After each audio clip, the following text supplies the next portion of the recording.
just met you, but you look. Oh girl, you blow my mind. I know what I would like to do, but you just keep on talking. I see your dog needs walking.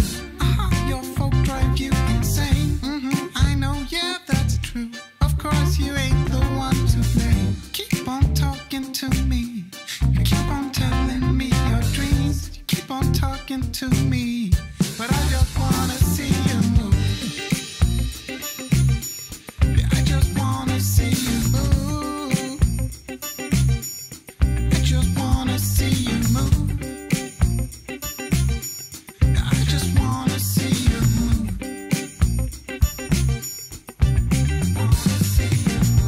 Sure, I like to listen. It's not like I don't wanna know. It's just that you've been talking to me 3 nights in a row. I think it's time to let go. Forget the past, just lose control. 'Cause life's too short for yapping. Come on and dance, come give me soul.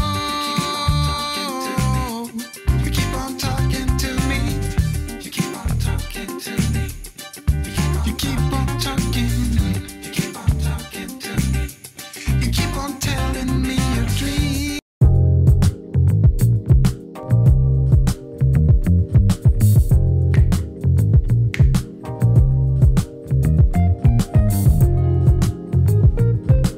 What's going on? What's going on?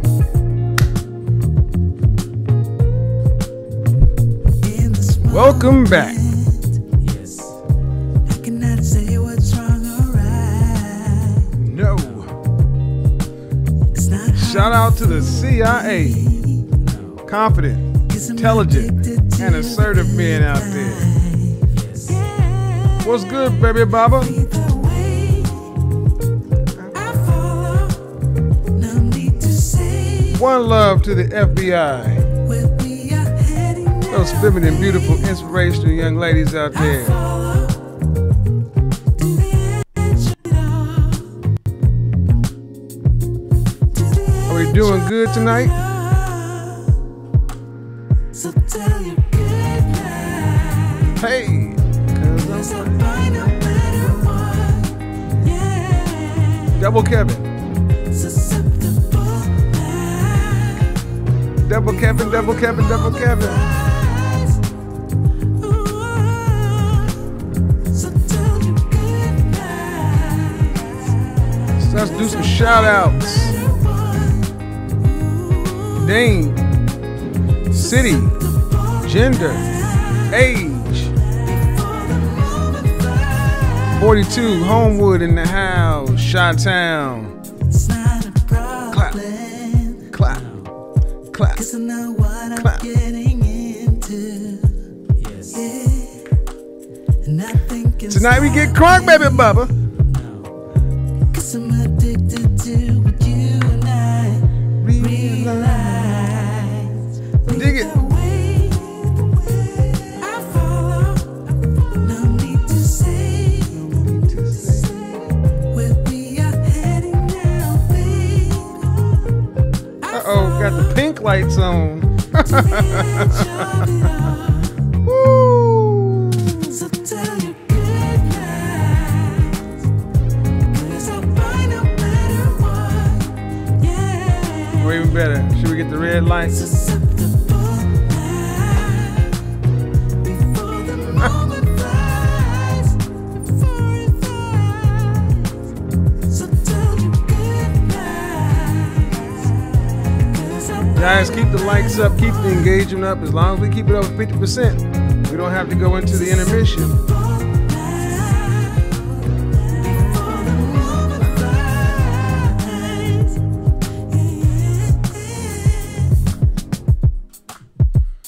Welcome back, welcome back, welcome back to your favorite late night show. We're going to call it something. I don't know what we're going to call it. Can we talk? Real talk? Let's talk. Come and talk to me. I don't know. But tonight we're going to get into a good broadcast. A broadcast that needs to happen because it's about that time. But before we get into it, what's going on? Black Wolf, what's going on, fam? In the chat room, Black Caesar. This is what we're going to do. Guys, ladies and gentlemen, as long as we keep the likes up over 50%, we can keep on moving through. We're going to keep the lights right where they are. And tonight we're going to talk about it. Oh, we're going to get into a subject tonight that needs a little bit of talking about. What is it? Avoid high-value men because they're horrible. High-value men are horrible. You know, especially high-value black men. Let's just go. Let's get both feet in on it. Friday night, avoid high-value men. They are horrible. And, oh yes, that's right. You didn't know that. High-value men are horrible. But let's define high-value, because I've started seeing and hearing about so many people talking about high-value this, high-value that. People who honestly never been on this side of YouTube, know nothing about what they're talking about. And I get reports. See, and I think anybody using the term and they don't know what to talk about is being disingenuous. First off, to be high value, it starts with money. For a simple org chart, $10,000 a month for at least 5 years. If you got $10,000 a month for 3 years, that puts you into the hit squad territory. Henry in training. It starts with money. You got to make 6 figures for at least 5 years. It has to be verifiable income, meaning people have to be able to, your work has to be LinkedIn level. Meaning you can't have some kind of sketchy employment. I got money coming from here, money coming from there, and then it needs to be verifiable. The men, high-value men, existing high-value men, decide whether or not you're in the high-value club. You cannot put yourself in that environment. You have to be successful, earn a certain amount of money over a certain amount of time at credible, legitimate business. And most importantly, you have to have a network, a group. You must be being used. There are no high value loners. You have to have network. Be a part of something. Can't just be out there on your own. So a lot of people get their whole definition of high value messed up. A lot of men in particular. A lot of men think, oh, I make a certain amount of money, that makes me high value. No. You can be a high value, a loner. You can't be high value and a loner. You just make a lot of money. You can make a whole lot of money and not be high value. Because high value is based upon utility. Utility. Usefulness to a group. If you are a billionaire and if you're like a dwarf in The Hobbit, you're a billionaire, but you're burying down in the cave, you're not useful to the world. But as we continue to move on, high value men are by definition successful. They have the traits, the accomplishments, and the things that we associate with success. It's hard to think of a high value man who is not successful. I mean, it almost doesn't make sense. You're high value and not successful? Yes. You must be successful to be high value. But therein lies the problem, though. About 3 to 4 weeks ago, I was talking about high value this, high value that, and a woman wrote in the chat room something that I thought was a bit off at the time, but now I've started to see more and more of it. We got to address it. Yeah, high value men may have money, but they're horrible people. And I said, well, whoa, hold on. What kind of voodoo is this? Is this another hurdle men have to get over, black men in particular? Meaning that you can't go out there and just have to be high value or work yourself. You got to also prove to the world that you're not a horrible person. And she listed some very specific things. High value men are abusive, controlling, and mean. That's what this woman wrote with a straight face. So I said, all right. I talked about it in that stream, but I kind of let it go. But guess what? Now, as I start to go around Atlanta, I move around on Facebook and Instagram and out in the world, I'm starting to see high value this, high value that. High value pop up in places where I know I have not been. And I'm starting to hear all kind of conversation. And my thing is this, what I'm hearing is a lot of scare tactics. Guess what? I'm hearing a lot of scare tactics being aimed at younger women by a lot of older women and by some men. Successful, older women, and even some men are often telling younger women to avoid successful high-value men, successful high-value black men in particular. And the horror stories are only the beginning. These successful older women, sometimes men, leave these young women terrified, fearful of dealing with those big, bad, successful, high-value men. That's the premise. Now, see, the thing is, one thing, the men telling women to avoid high-value men, these high-value men are the devil or demons. By definition, they're not high-value or successful. You could call this player hating at his best. Dirty macking, whatever you want to call it. I have yet to see a successful high-value man tell anybody, "Ooh, you need to avoid those guys." You always got some dusty bum running around telling somebody they're this, they're that, they're bad, we're exposing him and they're frauds and there's this and that. And like, oh, wait a minute, hold on. Let me look at your resume. Let me look at what you do. Hold on, wait a minute. You got 3 years on lettuce at McDonald's, 2 years as a Subway sandwich artist. You got 1 year, okay. Oh, you're pursuing your degree. You got an acting career and you've been an extra on the Muppets, and you had a bit part in a pilot called Boquisha and them. Oh yeah, but you hating on the guys over there who are building organizations, businesses, and actually you can verifiably see that they're doing something. But yeah, you telling us to avoid them because they're bogus and frauds, but yet, your resume is a little light. Gotcha. There have always been guys out there like that. And bless their hearts.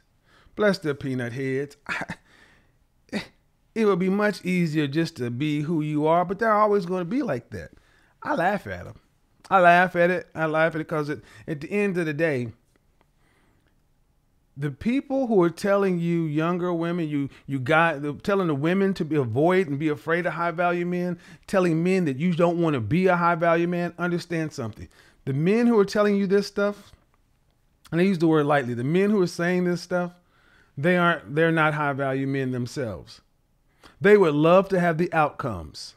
Now, make no mistake, they would love to have the outcomes and the things associated with high-value lifestyle. They just have not put in the work, are not willing to do the work, don't want to do the work. And that's fine. There've always been that it's always been like that. And see, the world has always used to hear about haters and jealous guys and envious men. I mean, that's as old as time.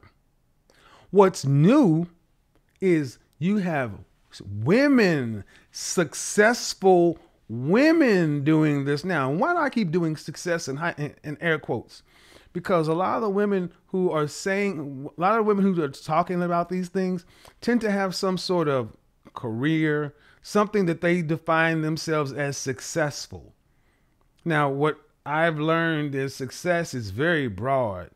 You can have people who are successful who are, 4 kids by 6 different men and, not the best looking or the nicest person, but they can be successful. We have opened the floodgates on what success is, and I'm not here to judge it either way. You like it, I love it. But I find it interesting that such a broad swath of successful women are going and telling younger women to avoid those guys. Those guys they're not what they appear to be. First off, 3 or 4 years ago, the conversation was there are no good men, or their black men don't make any money. It was all black men are broke and dusty and this and that. But then the facts, the data, statistics, and things like that have come out and just totally blew that argument up. 51% of black men are single and childless. 64% are in the middle class. So black men are doing fine. American Enterprise Institute, Black Men Make It in America, show that black men are doing rather well, especially with things they have to deal with. Appreciate it, fam. Why is this important? Because high value men, successful men, tend to be so consumed with what they're doing, they don't really let themselves worry about what other folks are doing. However, you find yourself as a target. Understand something, young lady, if you want a successful high value man, you're going to be called a pick-me, all kind of things. You might as well get ready for it. And understand, young man, if you want to be in the hit squad, you want to be a successful man, you're going to have to deal with it. So understand something. It's a badge of honor when somebody starts finally saying that you're things that you know you're not. Because here's the funny thing. What you'll find is the criticisms and critiques that come against these so-called high value men, these so-called successful men, never come from anybody who directly knows that person. You never find that this is this person's cousin, or this is this person's best friend, or this is this person that grew up in the same place. It's always somebody who does not know them, but they've done their research.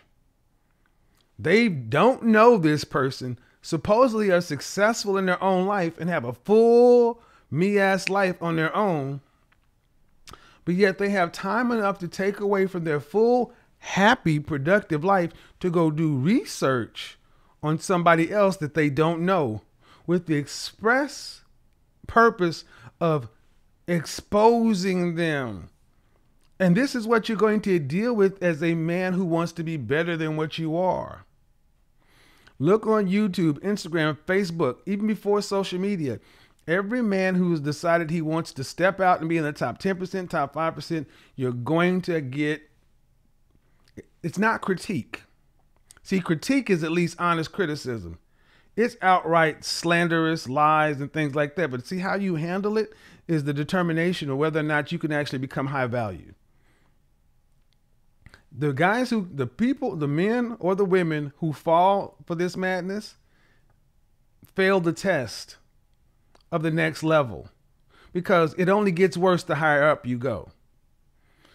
And the goal is to ultimately take you off the path to engage these people in whatever they want to be engaged in, so they can feel better about themselves. It's never really truly about you.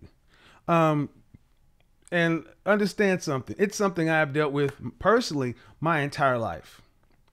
As far back as I can remember, I've had guys that are jealous of me. Not everybody, but you have people who don't like you and don't know you. But in particular, when you're starting to move up, you as a high value man, aspiring high value man, a Blue Henry, a Blake Henry, a hit squad, you got to know this. You're going into an area where you're not supposed to be. See, you're not supposed to be successful than a black man. That's what you're not supposed to be in a lot of people's eyes. Those two things don't compute. You're supposed to be a dusty beta male simp, blah, blah, blah, whatever. You're supposed to be down there. And just your sheer existence messes with their reality. So it's not about you. And conversely, if you're a woman and you want to be a pick-me or whatever, there are going to be men that can't compute your existence, and there are going to be women who can't compute your existence. And at the end of the day, they want you to not be a pick-me, because pick-me's get picked. They get picked by high-value men, and they have better lives. So the goal is to keep young women scared so they can be successful like these other professional women. So what are some of the first things that you hear that high-value men are so horrible? Uh-oh. We got to get the likes. Oh, man. No. Where are these likes at, man? I got to see where the likes are. And we better have them up over the halfway mark. Nope, we don't have the likes up. So, how about you men have standards? Give me my likes.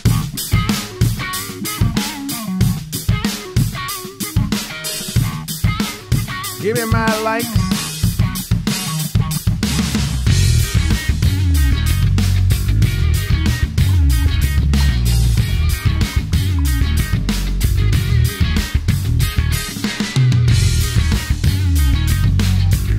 Ooh, Candle of the Evening. Au Noir by Dior.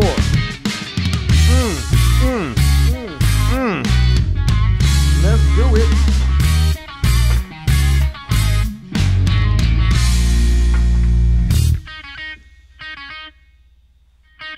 Four, three, two, one.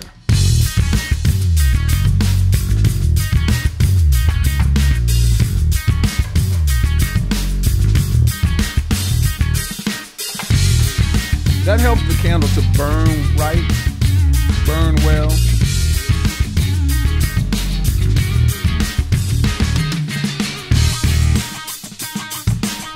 Let's do it, let's do it, let's do it.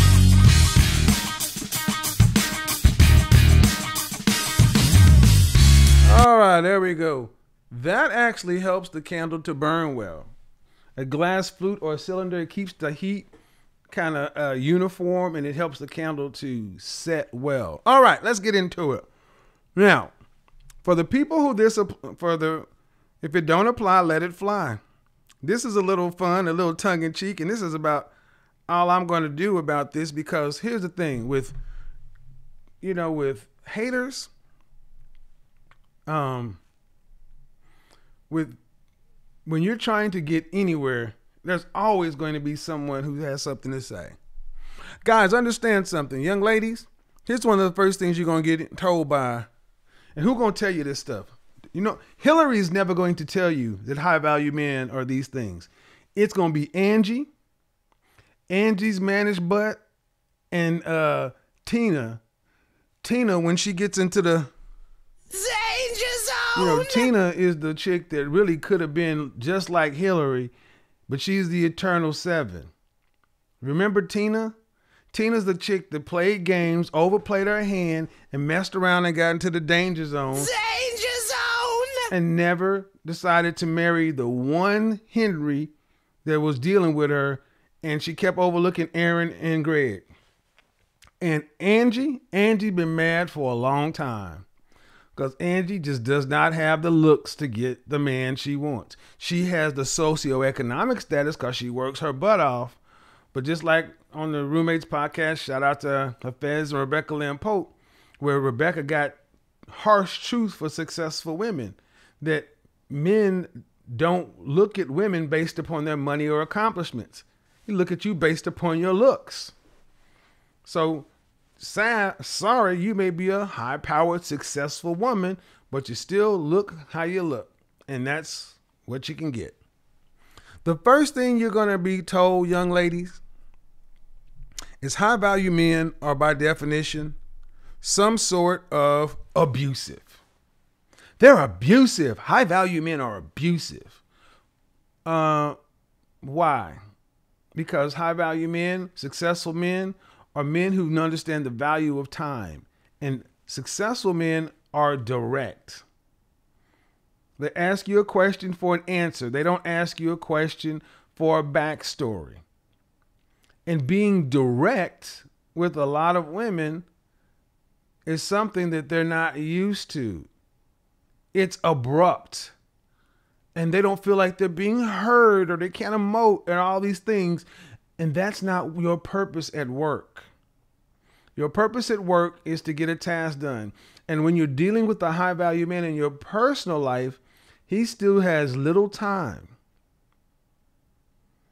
They tend to have a direct communication style. Why?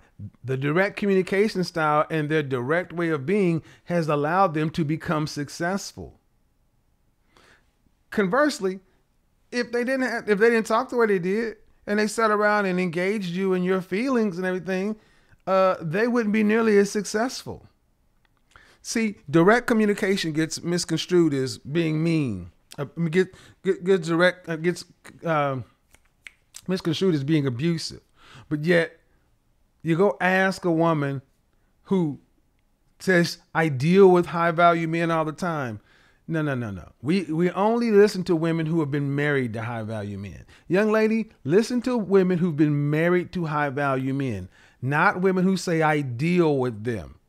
I deal with them can mean I work with them all the way up to I'm having sex with them in a situationship. Neither one of those things count. Only listen to women who have legal attachment to high value men, because those are the women that high value men pick for relationship. Again, this is very important, young ladies. Only listen to the women who have been the wife of a high value man, not the ones that deals with them. If my show is showing you anything, it shows you that there's a wide range of dealing. It can be informal, working, all the way up to friends with benefits. It can even be dating, supposedly. But see, high value men, when they find a woman they want to be with, they marry them. They marry them in short order. They don't wait 2-3 years, 6 months or less. So if you talk to a woman and she's dealing with a high value man for a year plus, tune her smooth out. They tend to be abusive. They're not abusive. They're not abusive. Here's some other things they said. They're controlling and they're mean. All these things are the same thing.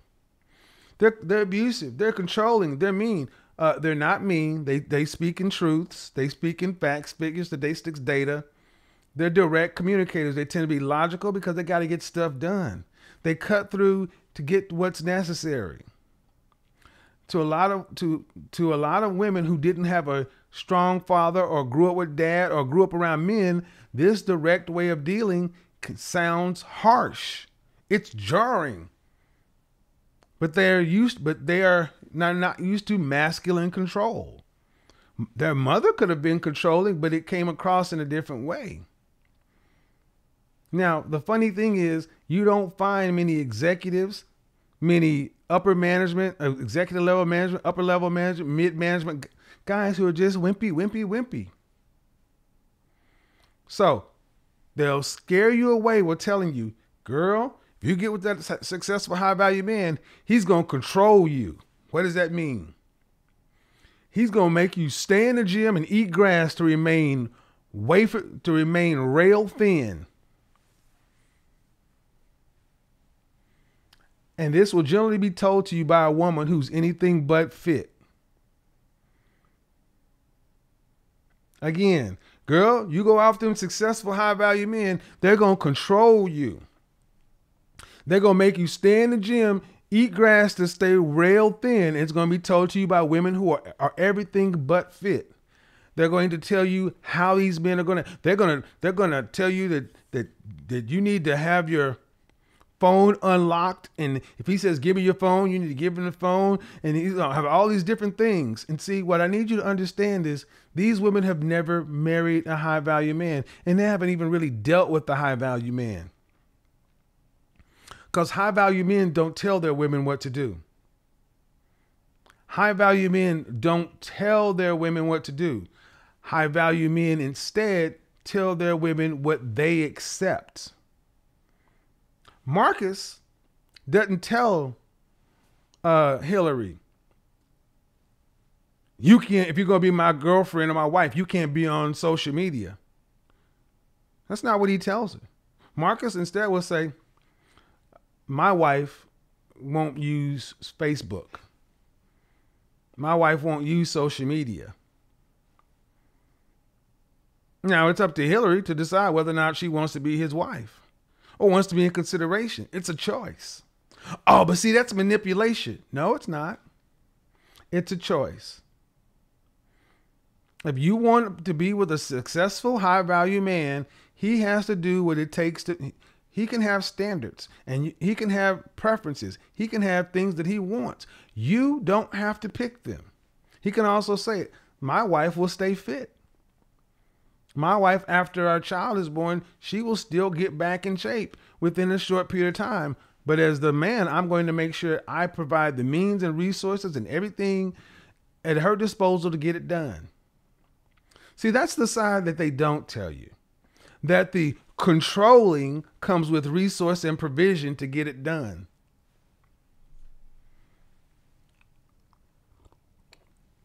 They just go out and scare you. Ooh, those guys are controlling. You can't be on social media, can't be on Instagram, can't be on Facebook. Not if you want to be his girlfriend, leading to fiance, leading to wife. You get to pick.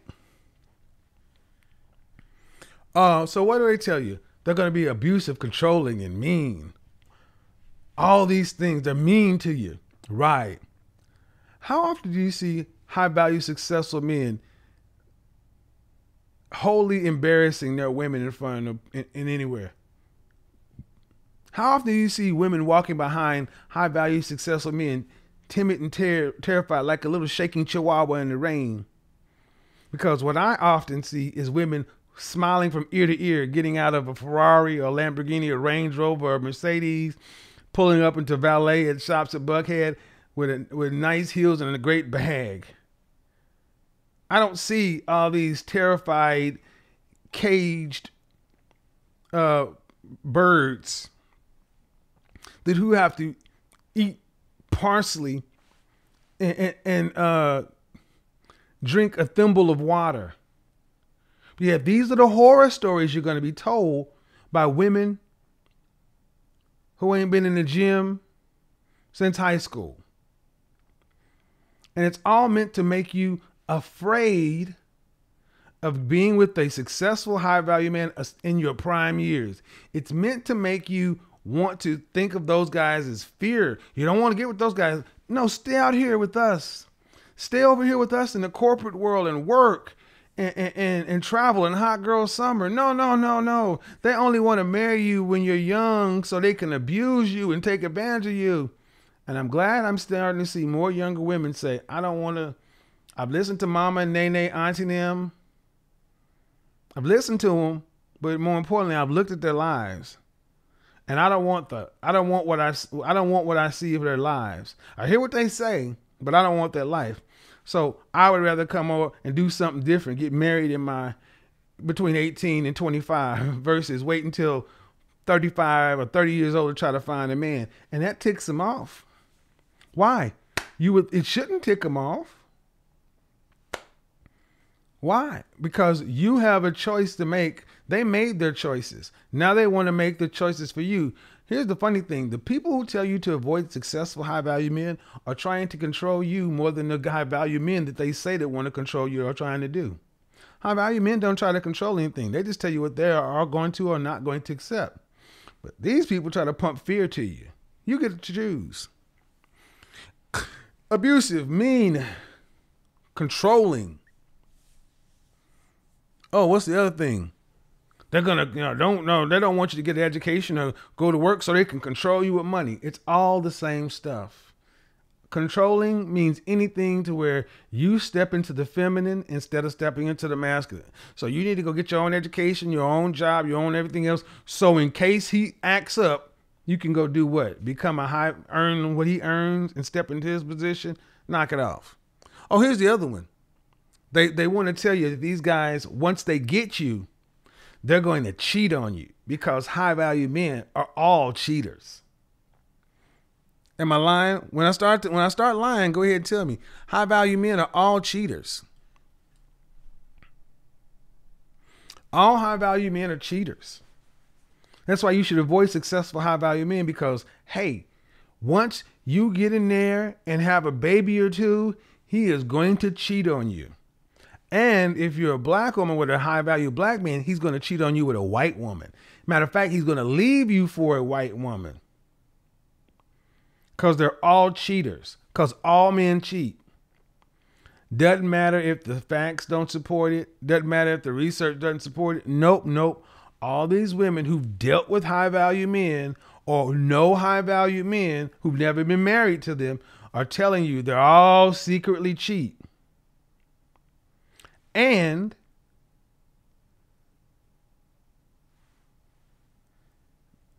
not only do they cheat, avoid these high-value men because they're mean, controlling, abusive. They're going to manipulate and dominate you. And then once they get you pregnant and barefoot in the kitchen, eating lettuce and drinking water, they're going to cheat on you. with a white woman until he really does what he wants to, and he comes out of the closet, because they're all secretly gay. Oh yes, they're all gay. You didn't know that? All these successful, high value men, especially the black ones, are gay. You know how many times I look in my comment section and I got some woman talking about, well, talk to me about how, what to do with these high value men who are really on the DL.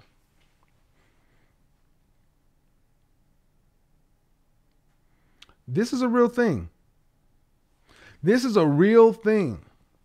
And this is why I feel sad for a lot of people, women in the black culture, because they honestly have bought this stuff hook, line, and sinker, that if a man actually bathes, if he bathes, puts on a fragrance, actually dresses like a grown damn man instead of a teenage boy or street thug, he's gay.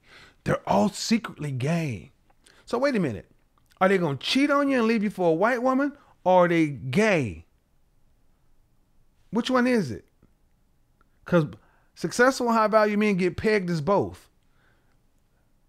These alpha, dominant, abusive men who are controlling, manipulative, harsh, and mean, who also are serial cheaters, who are really down low gay.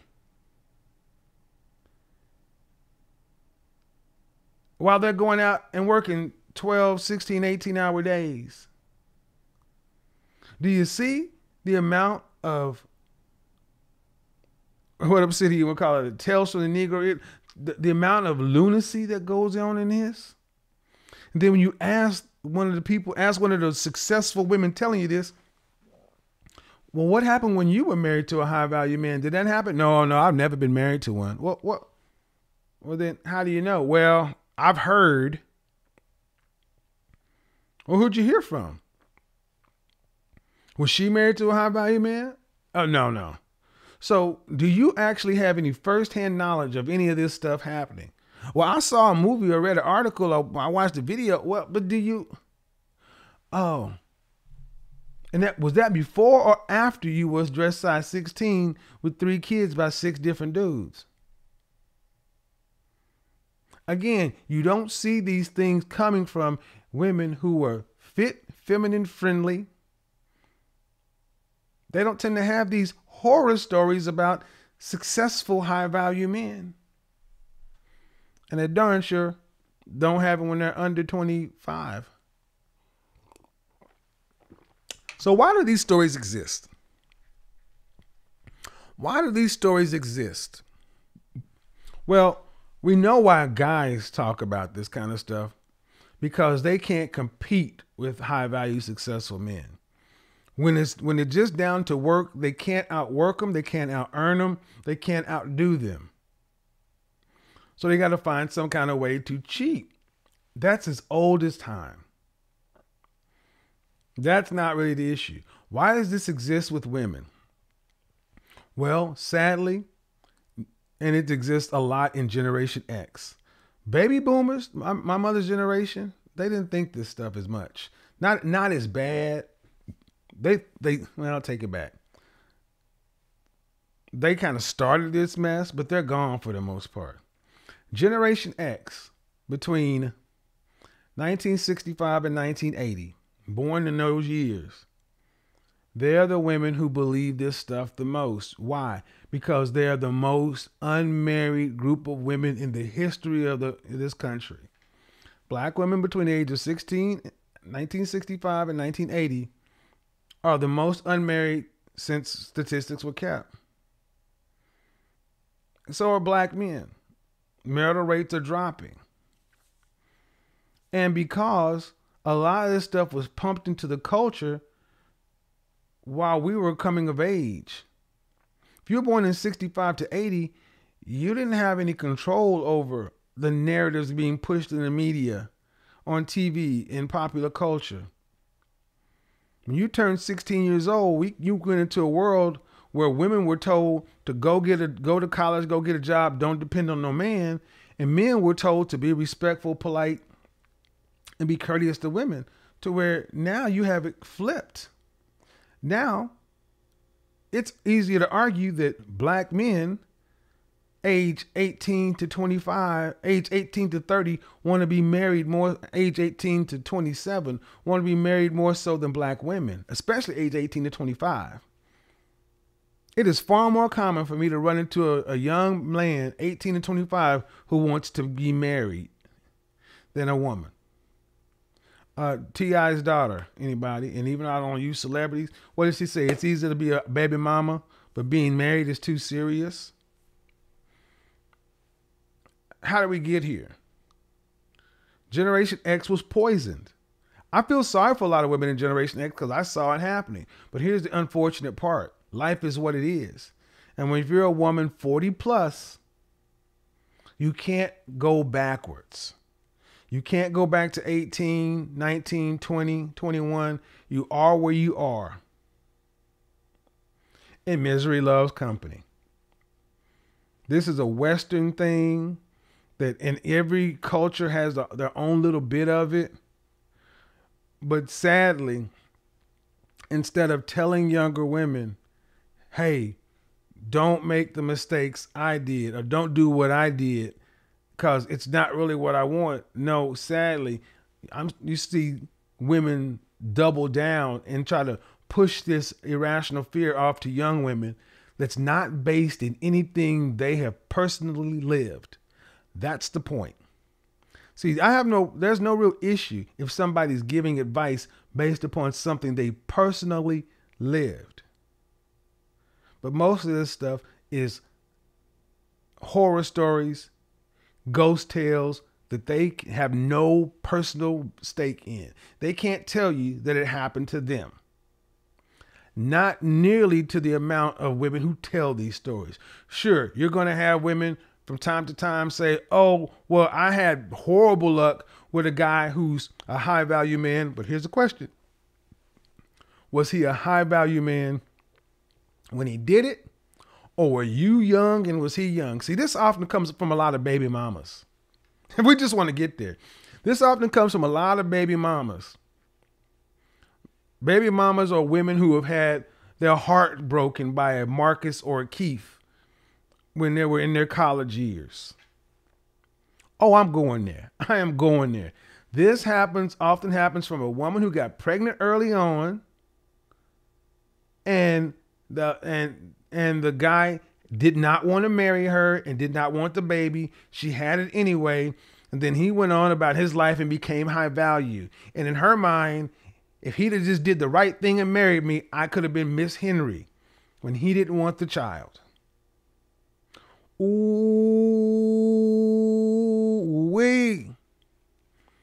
Ooh-wee. I said it and I meant it. Because you know this is what happened. Look at him. I got pregnant my freshman year in college, and I had to drop out and have this baby, and then he went on to college and went to law school, and now he's married to Becky. And I'm over here dealing with these Dusties raising a baby by myself. I've heard that story so many times. But what I also do is I ask questions about that story. Well, were you guys trying to get pregnant? Did he state he wanted to have the child? Were you guys talking about marriage, or was this an accident? Were you using protection? The condom broke, so you were on the birth. Okay, so oh yeah, we getting into it.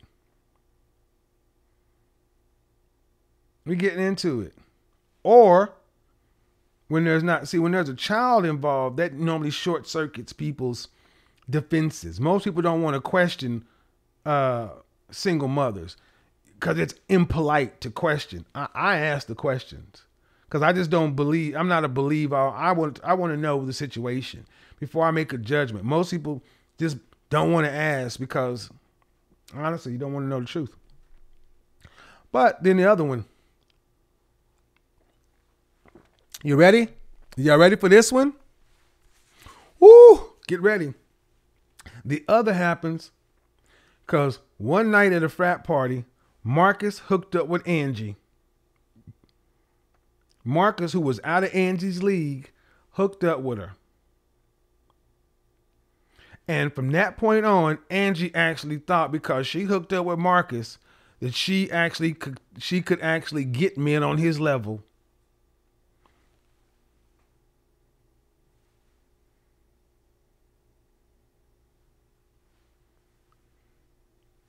She hooked up with Marcus one night at a frat party. And because she hooked up with the big man on campus, she all of a sudden thought that her value went up. And she started walking around the yard like she was Hillary. And then the next time she tried to hook up with Marcus, he's like, oh, no, thank you. One and done. He didn't come back. He didn't do it again. He was like, ooh, that was a mistake. He either it was once and forever. And then he became a heartbreaker. And he manipulated her and took advantage of her. Oh, yeah, I went there. Or if he did hook up with her again, it was after 2:00, only after drunken frat parties. She got the call when Hillary didn't answer, Tina didn't answer, and she was better than lotion. God damn. Woo, Jesus. Pray for me, Lord. She was Jesus Christ. She got the phone call because Hillary was gone on to internship. Tina was somewhere else. He was drunk and horny, and she was better than lotion.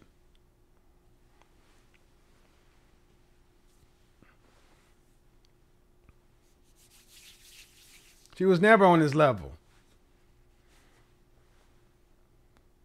And because after he said enough is enough, whatever, Hillary came back into town. He got with Hillary in the fall of the next year, and they went off and lived the Cosby thing. Yeah. There's always a Marcus or a Keith that somewhere along the lines broke her heart, took advantage of her, hurt her, did something and so forth. And from that point on, she never progressed. She was traumatized from her choices because she chose to have sex. He didn't lie to her. He didn't say, ooh, girl, I love you. And ooh, yeah, ooh, Angie, you the girl of my dreams. I've been waiting for a chance to get with you. Now, you had drunken sex after a frat party. He didn't step to you and ask you out on a date and court you and build interest in you and then actually say, hey, be my girl, and you and me one-on-one, and y'all walking down the campus hand in hand in public, Facebook public. That ain't what happened.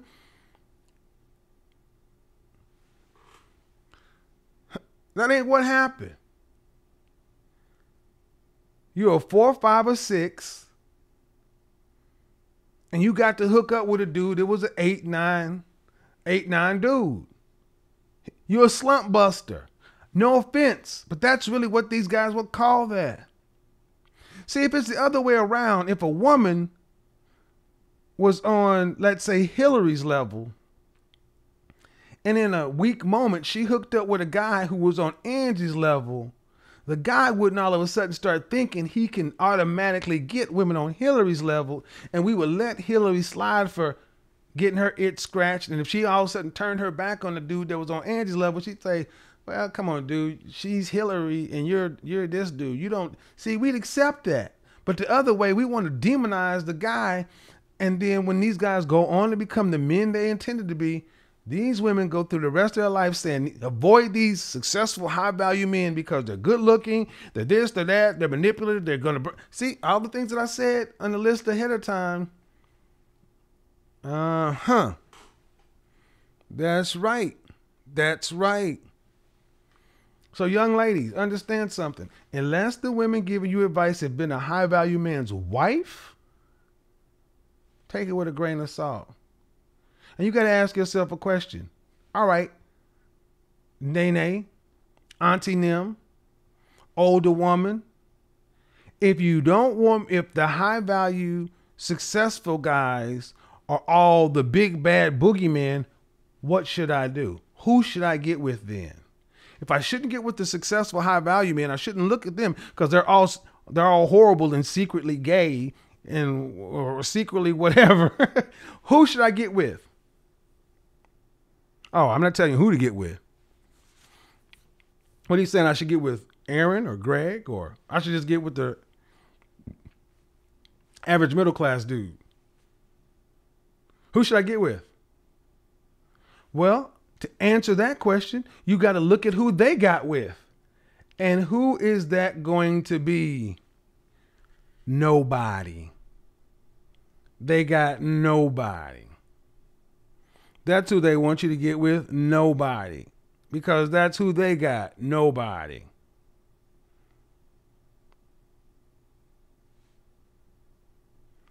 I know this sounds kind of crazy,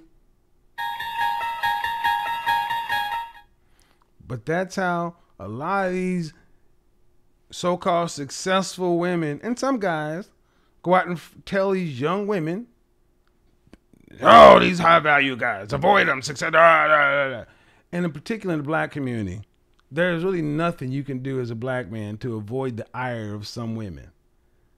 Because it used to be, y'all ain't doing nothing, you ain't building nothing, you ain't this or that. And then when you decide, and then when there are men that come along and say, oh, no, I'm out here competing, I'm winning. I believe a man should be 100% this and that. Oh, that still ain't good enough because you can't win. So, young lady, ask yourself a question. The woman giving you advice, ask yourself, do you want her life? Was she married to a high value man, and can she tell you her story? If she can't, move on. If you decide to listen to her and you ask her the question, who should I get with? You got to look and see who she's with. And is she with a man on her level? Does she have a husband, period? Not a boyfriend, not a long-term relationship, a husband. See, we got to start being honest and keeping score with marriages. Well, how you going to talk, man? You've been married twice and now you're divorced. Yeah, but I've been married. I'm not a commitment phobe. See, those things only matter when I'm saying something that you don't like. Steve Harvey been married 4 times. And I find it funny. I can't take advice from a guy that's divorced, says the person who has no prospects. And if I wanted to be married, I could be married in under a year. So, young ladies, women in the danger zone, any woman who is looking to possibly have something other than a cat and a solo funeral plot, listen to me well. High value men, successful men are not your enemy. They're not the boogeyman. They're not a lot of stuff that a lot of these so-called successful women, even some guys, are making them out to be. High value men are not all there are. High value men are not for everybody. There are plenty of men out there between average, everyday, middle class dudes and then Aaron's and Greg's. Greg is about 60,000 to 70,000 or 60,000 to 70,000. And then Aaron is like 75,000, 85,000. Those two groups of men, 60 to 85,000, are roughly 31% of the population. 31% of the population. Then you tack on, or 30% of the population. Then you tack on the high value men, the other 10%. That's fully 40%. If you are a 6 or better, you got men in this area to work with. Coincidentally, it's the same 40% that Madame Noir wrote about in that article. You know that 40% of women who don't have to pay bills because their man is paying the bills? That's Aaron. That's Greg. That's Greg. That's Aaron. That's Marcus. That's Keith. Yeah. Marcus and Keith are for Hillary's and Gidgets. But there are plenty of women right here. And Tina and Angie, if you get your head on straight, there are Gregs and Aarons out there that you can go have successful, happy lives with, and leave them other folks over there who telling you to be scared of everybody, watch out for everybody. Don't argue with them. Don't argue with them. I say don't even entertain it unless they can show you facts and receipts from their own life to verify all the horror stories they're telling about. Not I've dealt with this, I've dealt with that. When were you married to the dude? Oh, you've never been married. Oh, okay. Well, you know. All right, but here we go. Hey, Ron. So, we got about 3,000 people in here. All these high value men. Oh, they're all abusive in this. Yeah, right. Where's all this abuse at? Let's get into it. Let's open up the call lines. We're going to take calls from just about anybody tonight. Ladies can call in. I want to hear some of the horror stories. I want to hear some of the horror stories you've been told by your mama, your auntie, and them. They told you to avoid all these high value men. Stop it, girl. Don't do it. Don't do it. Don't do it. Get away. Money work. Get away. Get away. Get away. El mundo quiere dinero. Money work. Avoid those Se guys. arregla con dinero. They gonna take advantage of you. They gonna leave a baby on you and run Money up your work. credit. Si me quiero educar. They're horrible. Dormir en algún lugar. Un lugar para Yeah, stay trabajar. over here with your auntie. Y si no hay, pues emigrar. Go pick Todo up that, money, 8-piece money, from todo Popeye. el dinero. Solo un par de gente se lleva el botín Yeah, come on entero. over, bring Funny, that- funny, bring that, pasa gallon verdadero. of Si Haagen-Dazs. tienes lo verde siempre llegará primero. Pero llegaremos antes o Pinot Grigio. después. Solo a lo suyo, que Dios te lo ve. Que por más que tarde lo veré caer. Come on over here with Auntie. Bueno, Yeah, we give y each other tenemos nannies and panties while ya we watch lo Lady veré. Takes Care. No vendo mi alma, lo lograré. Seré el más grande, no olvidaré de dónde vengo ni cómo voy. Money, don't worry about getting married and having no babies and going on and having a happy life. Girl, all you need to do is get you a cat. Money work, Get you a cat, because cats don't require, you to be se consistent. arregla con dinero. Big Ike.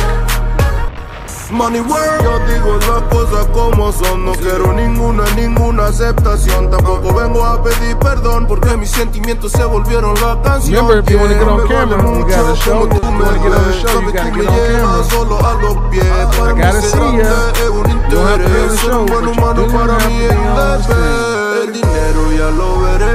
No vendo mi alma, lo lograré. Seré el más grande, no olvidaré de dónde vengo ni cómo voy. Go Tierra. Yeah. El mundo quiere dinero. Money work. Se arregla con dinero. Money work. De corazón.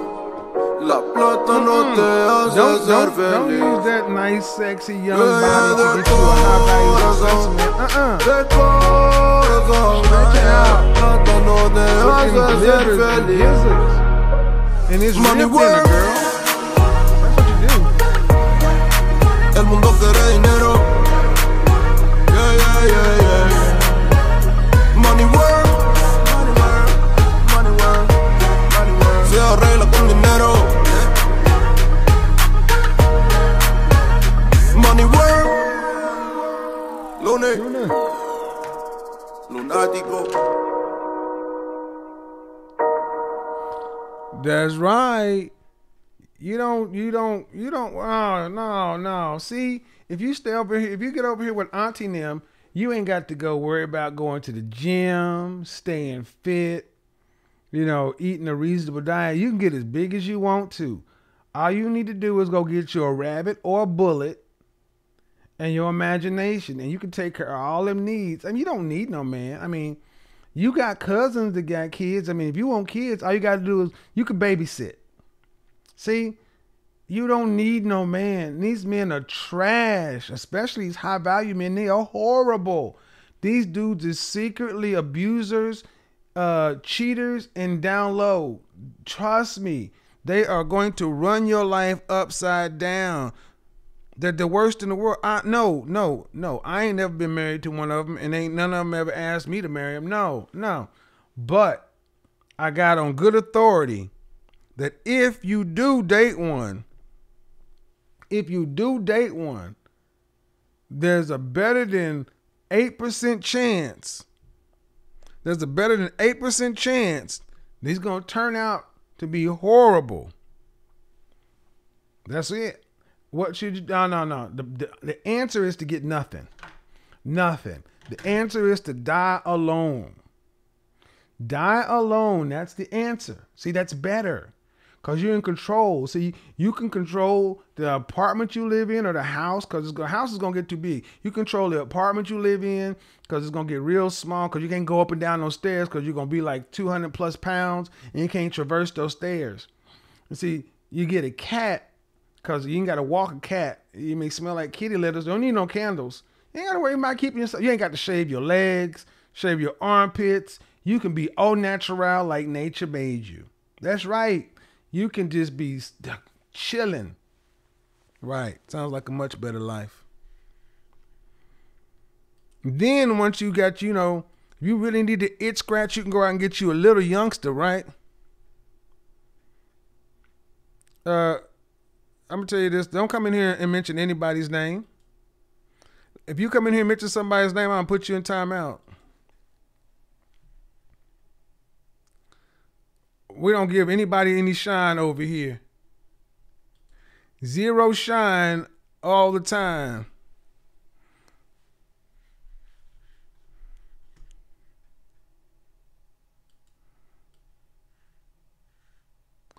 Again.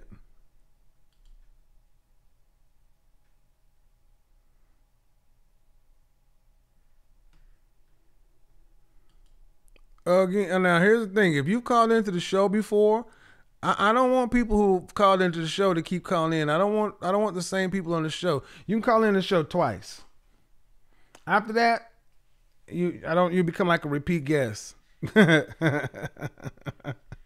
Yeah, folks be like, yeah, I called in last night and the night before. I don't need co-hosts. I need new guests. Let me tell you why I don't like people mentioning other folks' names. Because, look, I don't know you. I don't know you. And I don't know if you're coming over here from those people's platform just to try to get them some shine or the engagement or something. Either way, if I don't know a content creator, they can't say anything about me. How can you go in on somebody or discuss somebody you've never met? Y'all let that stuff matter to you. If you go listen to somebody talk about somebody they've never met, you need to check your life, man.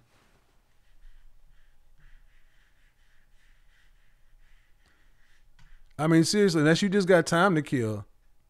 I don't know how that works. Hey, man, so-and-so was talking about you 5 hours. Do you know so-and-so? No, I just don't. Okay. Tina. Yeah, co-host, man, right. D, you've called in before, haven't you? How many? You've called in twice, though, right?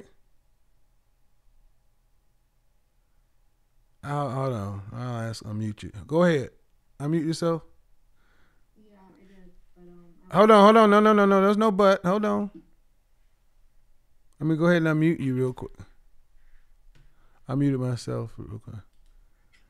Okay. You've called in before, correct? yeah, How many times?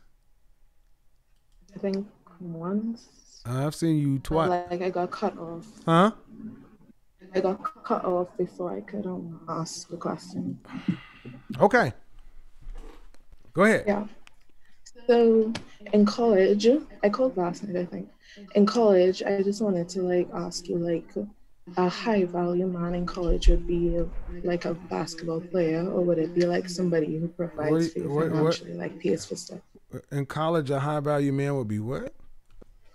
Yeah, like a top guy would be a basketball player, or like somebody who spends money on you, like dates and, What are you asking me? What are you asking me? How to determine a high value man in college? Who's a high value man? In college. Yeah. Okay. First and foremost, not a basketball player. What do you need to be? It's not a basketball What do you need to player. be a high value man? Pardon?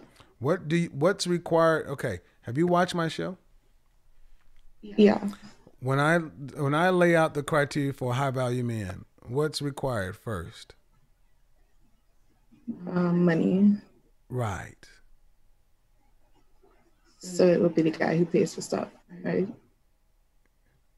Use your logic, young lady. Okay, cool. I mean, because sometimes no, basketball players I don't are care. like They more have no, attractive. they have nothing. Basketball players can be broke. It's Okay, hard. cool. It's hard to be a high value man under age 30. Yeah. There are no high value men on college campuses. They're just known. Mm-hmm. So I'm going to be writing a basic little manual because there are a lot of women who are getting this all confused. There are no high value men on college. There are no high value men under 25. Yeah. Do you know any high value men 25 years old who make $10,000? Any men who 25 years old who make $10,000 a month? I was just asking because you were saying that. I'm just the answer is I get what you're asking. So I'm defining it for you and everybody else. There are no high value men on college campuses. They don't make the money. They may be Henrys in training, but you have to be out of school. Like guys who are going to law school. After they pass the bar, then they can start calling themselves Henrys in training. You have to have the income component first, or else everybody could call themselves anything they wanted to. Yeah. Is that the only question you had? Because this is the last time you can call. Yeah. This is the last time you can call in. Yes, that's the only question I wanted. Also, how do you determine, like, if you want to start dating, like, older guys and stuff for financial security and that kind of thing? How do you determine whether? Okay. How do you determine, like, how old the are ones you? who don't want? How old are you? I'm 21. 21. Where's your father? He's around. He's not in the house, but He's not what? he's not in the house, but he's in my life. He's not in the house? Yeah, like he doesn't live with me, but he's in my life. Well, then that's how you start determining who are you looking at. That's how you determine. Look, when I'm answering the question is, if you have a father, these are questions for your dad. Your father, your men in your life are supposed to help direct you to start helping pick out men. Because right now it sounds to me like you're just trying to determine how to pick out a man based on some random stuff. Yeah, your phone connection's bad. All right. Thank you. Young ladies, understand something. A lot of you young ladies have fallen into this level up BS. A lot of you have fallen into this level up bull crap, thinking that you got to all be the wives of high value men and you all can be stay at home wives. And I'm going to tell you, less than 10% of you are going to be stay at home wives. There are 10% of men who can afford to have you stay at home and never work. In order to get that status, you have to have a body of an 8, 9, or 10. That means you have to have a fit body, not one of these freakishly large butts, big boobs, and a waist. Not that stuff that you can go get a surgery for. No, a body that you worked for. A body that you worked for in the gym, that you dieted for and exercised for. And then a face that you were gifted with, born with. If you don't have those two things, I'm sorry. You can listen to all these women say, well, I've seen high value, whatever.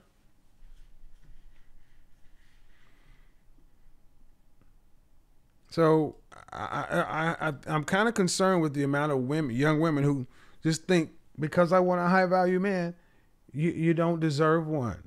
You have to deserve one. And you have to earn that.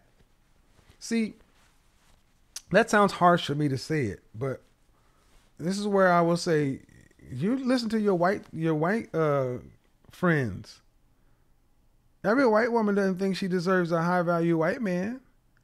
The first thing they do is look in the mirror and say, what do I look like? Oh, okay. This is what I look like. Okay, this is what I can get. But a lot of black women, you will really believe just because you want it, you should get it. And that's not how it works. Asian women, Chinese women in particular, oh, they know very well. If I want a Henry, a high earner, I gotta be beautiful. Pretty, beautiful, or gorgeous. If you're not pretty, beautiful, or gorgeous, high value is not your lane.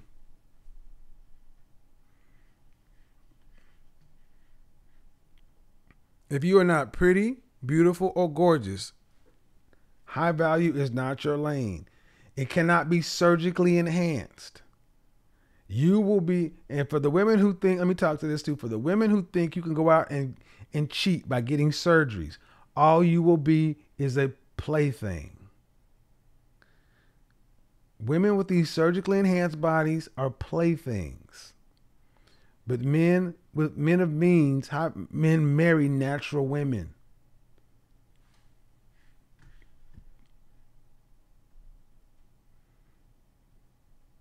See, you don't like a lot of women don't like hearing the stay in your lane. Especially a lot of sisters don't like to hear that stay in your lane stuff. But you have a lane. What is it?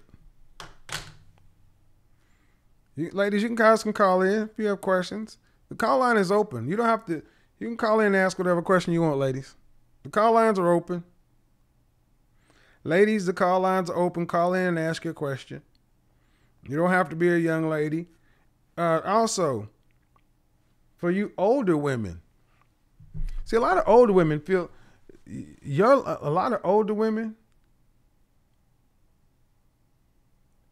who you listen to is keeping you single. A lot of you older ladies, women who are 27 and older, who you listen to is keeping you single. Because being an older woman is not a death sentence. It's only a death sentence if you act and listen to a bunch of... who are you listening to?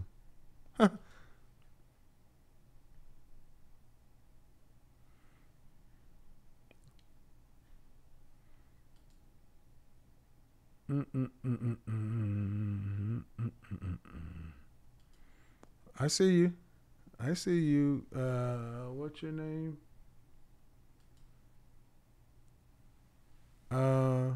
What's your first name? Gailey or Gigi. Gigi? Okay. How are you? Yeah.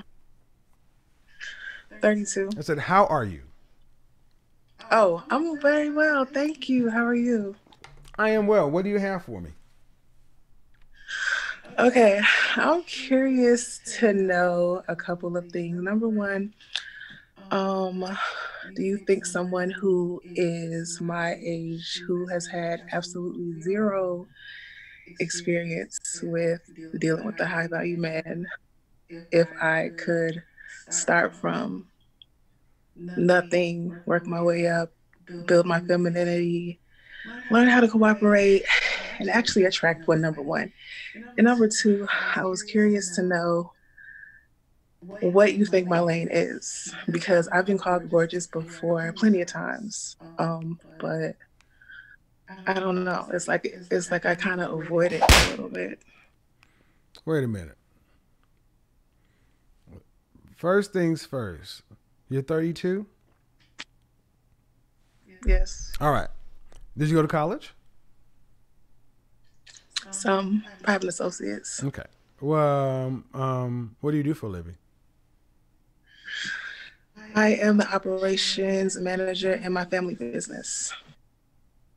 So you work in a family business. Okay. How tall are you? 5'11". Dress size? 6'8". But you're a 6'8". How much did you weigh the last time you weighed yourself? 172. That's not a 6'8". That's an 8 or maybe an 8'10". Ma'am, I'm an image consultant. I do this in real life. So what's that, like a 10-12? Well, first off, you're 32. You should know your dress size. And when I hear a woman who's 6 feet tall and 170 pounds, okay. Why do you want a high value man? I mean, are you being honest? Why do you want a high value? Why do you want a high value man? Why? Yeah. Because I'm curious about men now more than I have been before. But a high value man is a rare man, a rare breed of man. Okay, well then, okay, so what do you think my lane is? Because No, I mean, ma'am, I no, feel ma'am, like no, ma'am, no, ma'am. We got to stay on the first thing because you already have blown this. Coming in, you're asking for a high value man, and can't tell me why you want him. I mean, I don't know why you. It's like I just want it because I just think it's something to ask for. But then you're 32. When's the last relationship you've had? It's been a long time. How long ago? About 10 years ago. Exactly, because I feel like I'm talking to a teenager. You say you're 32, I would ask you to put your ID up there because a 32-year-old woman has a certain amount of poise.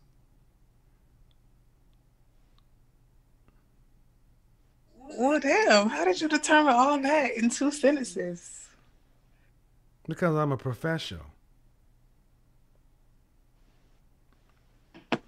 Okay. I'm sorry. I don't know. I don't know why so many of you ladies think you're mysteries. People are more alike than anything else. And if you watch my show, I read women. That's why I know that you're not being honest about your dress size. I can tell that you haven't had a lot of experience with men because you can't even look at the camera. You're looking all over the place like a teenager in the bed. I asked you about a high value man and you can't even tell me why you want him, which sounds like a young girl. And you're laying sideways instead of sitting up like an adult. I'm in bed right now. I don't care. You're on a TV. You're on a show with 3,000 people. So I'm sorry. You act immature. That's how I can tell you haven't had a relationship in a long time. Since you want to ask, well, damn, how'd you know? That's how I know it from everything I'm reading.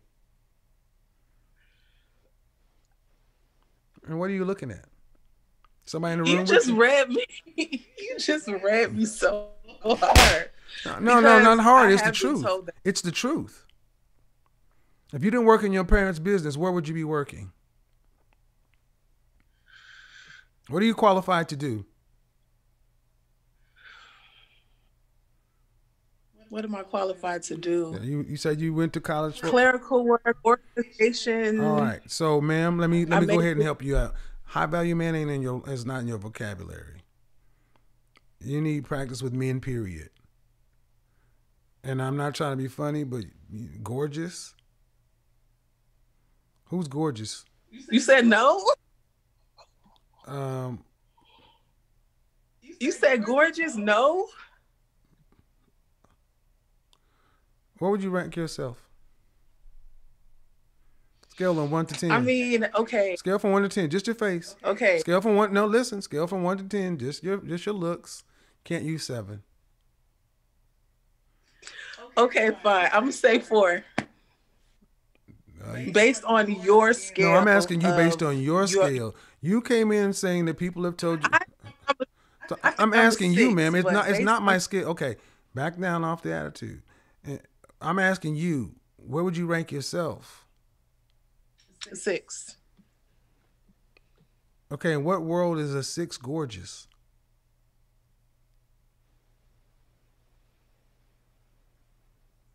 I mean, based on what you're saying, No, I guess based off of reality. In what world is okay? In what world? I guess I'm just stuck in my. Yeah, it's delusion. So, if you're almost 6 feet tall and 170 what pounds? 2. What's the most you've ever weighed? 219.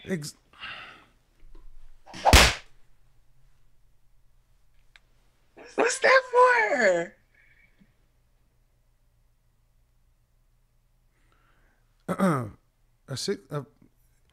For a woman who's the size of an NFL receiver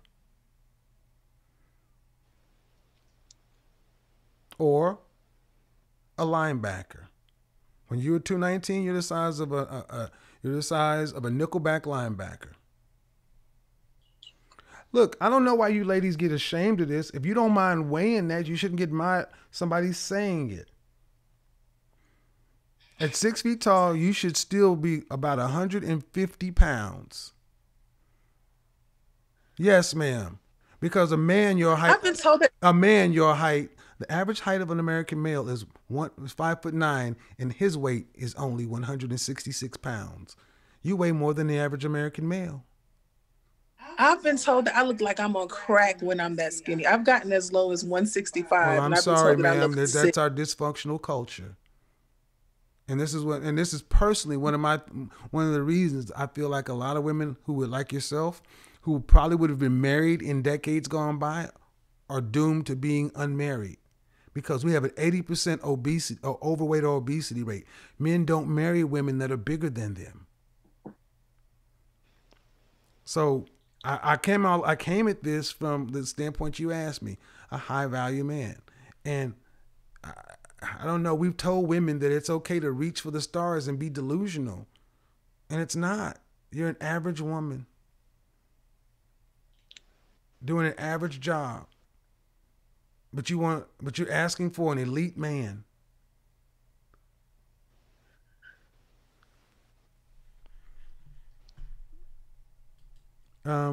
Suggestions. 1, you need to get back into the, it seems to me I don't know, are you pretty much a homebody? Yes. That's a problem. Yes. So it is, we often talk about men who are socially awkward. But there are plenty of women who are socially awkward because they have no life. And it doesn't do a woman any good to just be around family and people she knows, because you are pretty much probably the same person you were in your teens. You need to get outside. You need to get out and get involved in life. That's not meant to be insulting, man, but that's the reality is all's fair in love and war. It is blood sport out here. And we've told our black women that you don't have to do anything out here to compete. And this is why we have so many that are in your age in this whole danger zone area. Danger zone! And some of this is the first truth you've heard. And sadly, if you're a white woman, Hispanic woman, Asian woman, Middle Eastern woman, you'd have heard the truth about 17 years old and they'd have kept it in your head. They wouldn't have allowed you to get to this point. And in our culture, we say that's mean. No, I think it's mean to allow our women to get to this position. It's unnecessary. Yeah, I was raised to go to school, become educated, and do everything except for. Yeah, but you didn't do that. I've discovered that I get it, but you didn't even do that part, man. You didn't even go to school. I know. All right. That's gonna get ugly. That's gonna get ugly. I don't know who this is. Gallery view. Deanne. Oh wow.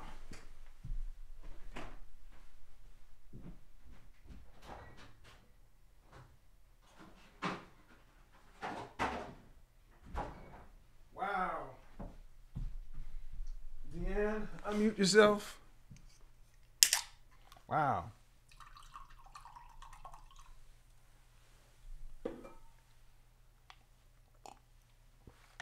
How you gonna come through looking like, let's see. Deanne, did you unmute yourself? Y'all remember her? That's who I was just on the phone with. That's who I was on the phone with talking about high value man and gorgeous. Your microphone's not connected.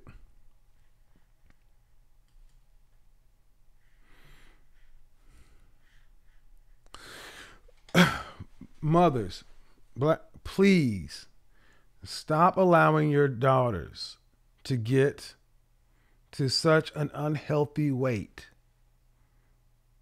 You need to start telling your daughters, fathers, I need to start telling your daughters that they need to be pretty. They need to dress as pretty as possible. That used to be a standard where women tried to be as pretty as possible.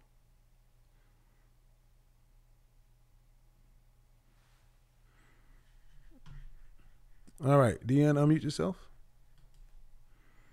You're not. Okay. Hello. Hi. Hi. How are you? I'm well. How are you? Good. How old are you?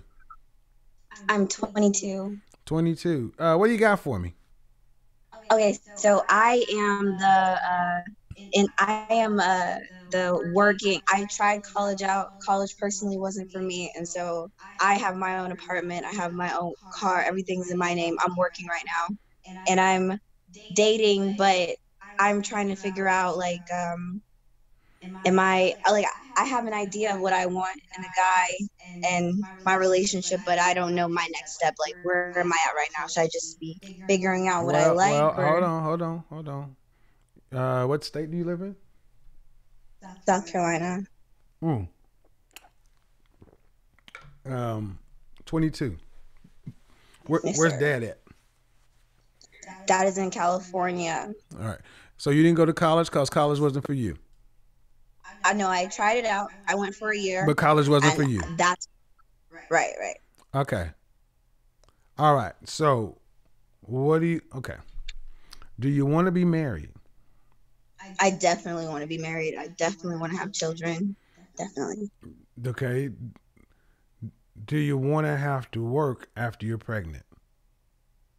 I personally no. All right. Okay. Yeah. How many kids do you want? I'm up to 5. Here for it. How much money would a man need to make to afford 5 children in a middle class life and a wife that doesn't work? A middle class life? Yeah. A middle class or upper middle class life for a wife that doesn't work and 5 children. How much would your husband need to make annually? At least over 100,000.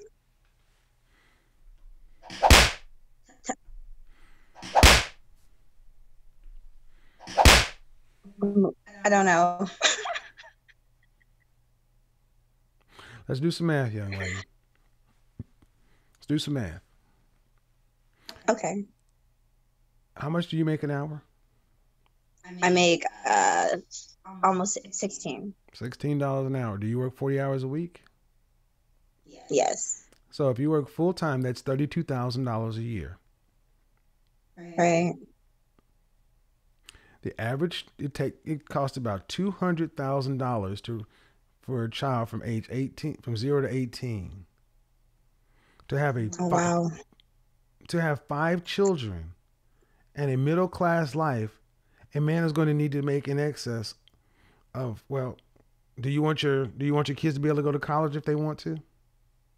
Yes. Yes. Do you want the kids to have a vehicle when they turn 16? Yes. Right. Do you want to travel and go on family vacations other than to Chuck E. Cheese? I mean, you want to go away on week? You want to go away for a couple of weeks at a time? Right. I do. And right. So listen, I don't need to know what you think about the world. You don't know nothing yet. I need you to understand something.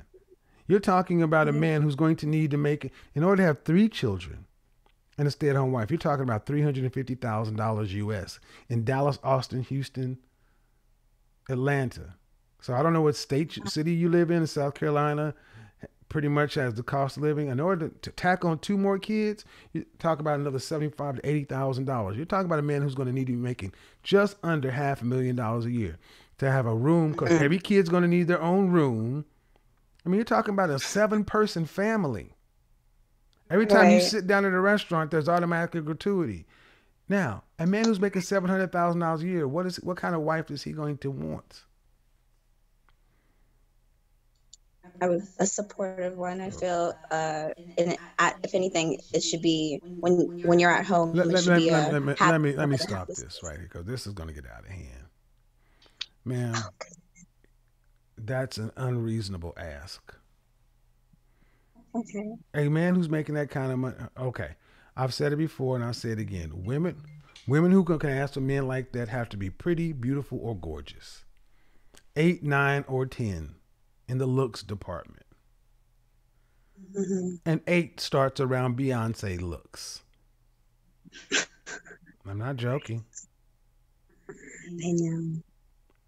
I don't know why so many of you women think, I don't know what happened to black women, the way you think you're not going to have to work.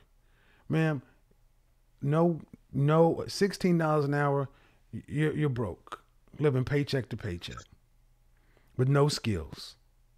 You will be lucky to find a man. It'll be good to find an average guy, blue collar guy, who's a plumber, electrician, has his own business. He's making $60,000 a year, and y'all go out and live the American dream instead of trying to live a fantasy life. You're not gonna have no 5 kids because you can't afford them. Right.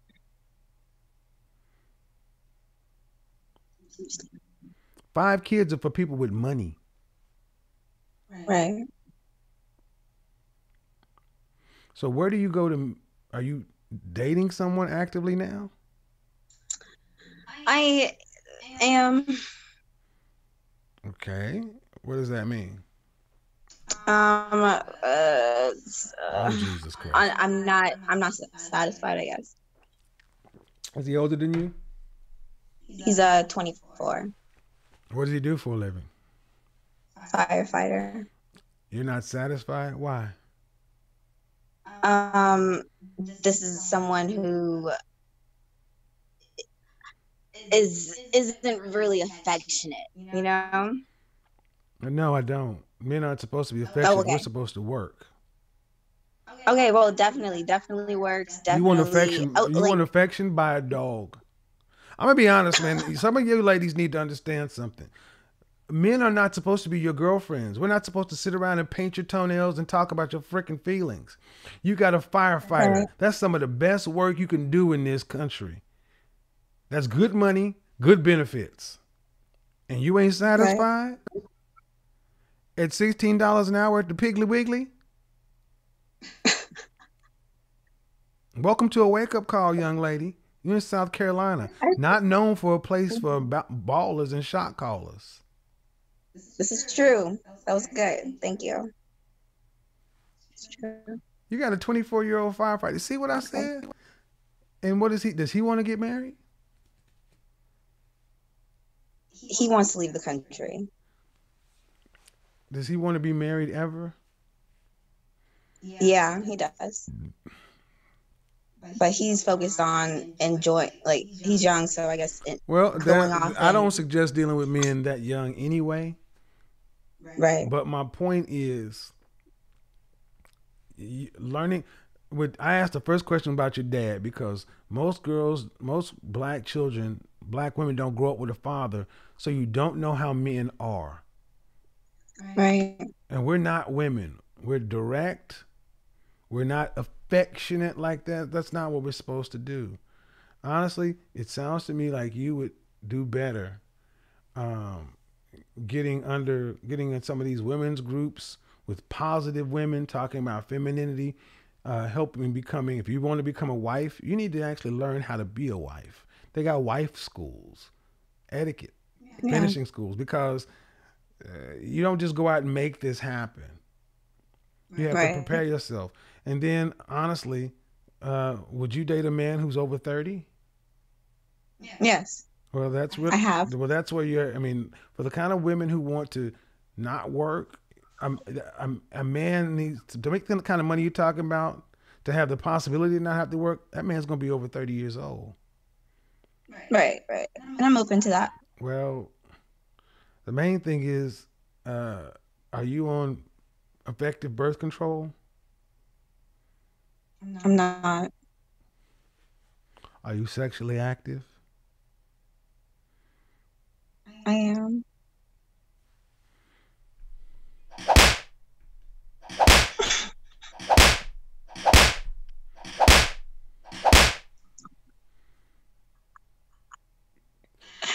No.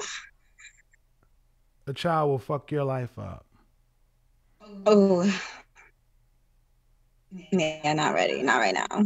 Then you better get on effective birth control and a backup. Meaning, you better go get the IUD, the Mirena, whatever the little insert is, and the birth control pill. Okay. I'm serious. I'm dead. I am so serious because honestly, you seem to be like a really nice young lady, but you're girls like you get caught up all the time with a baby out of wedlock, and then you'll be calling my version of a show 6 years from now talking about I was young and dumb and had a baby out of wedlock. No. Oh no. Yeah, it happens. You sexually active. You can't tell me oh no. No babies in why are your shirt so low cut? Why is that down there like that? Oh, it's the dress. I'm sorry. I apologize. I took a bath and I wanted to be presentable coming out. I'm sorry. All right, I would just say if don't go out of the house with something that low cut. Okay. And you'll draw that to you. Oh yeah, I don't want that. All right. Thank you. Get a relationship with your dad. Talk to him. Find out what's going on with that. Thank you for calling in, young lady. Okay. Bye-bye. Bye. Let's see what's going on. Who is this? Admin. If you don't get on if you don't start your camera, you will not get on. No one gets on without me seeing them. Nessie. Okay, I'll get you in a second. Nessie. Nisi. Hello, how are you? Have you called in before? No, All right, what you got for me? I'm new to your channel. Well, get ready. Started watching. I am 30 years old, All right. and I've been talking to my grandmother about some of the topics that we have discussed. Your grandmother is how old? She has to be in her 70s. All right. And what did she say?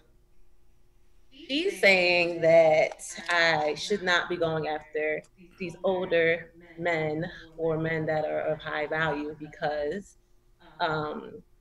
they're controlling and they're going to treat me really horribly. So I'm glad that I was able to. And your grandmother was married to your grandfather how long? I'm not even sure. They're divorced. She's remarried now. Mm-hmm. So where's your mother? Told me to, my mother. Mm-hmm. She's married. So why are you talking to your grandmother? I don't talk to my mom that often. Where's your dad? I talk to my father he's around. Me and him speak as well. I mean, your grandmother, you know what year she was born? Because if you're talking about a 70-year-old woman saying that you shouldn't be, first of all, I made the show for women like her. Okay, all right. Everything that I said, avoid men that can actually pay bills. And this woman, anyway, I don't want to insult your grandmother, but the show is the show. What is it you like my help with? Because you mentioned something about high value men. So she says that I should just date a man. I'm asking you. I don't give a damn what she says. Okay. So I would like to date someone who makes good money or a high value man. Why? Because I would like to stay at home and not work. How tall are you? I want to live a life. I'm 5'7". Dress size? between 10 and 12. Between what? 10 and 12. What's the most you've ever weighed? The most I've ever weighed was 204. How much do you weigh now? 187.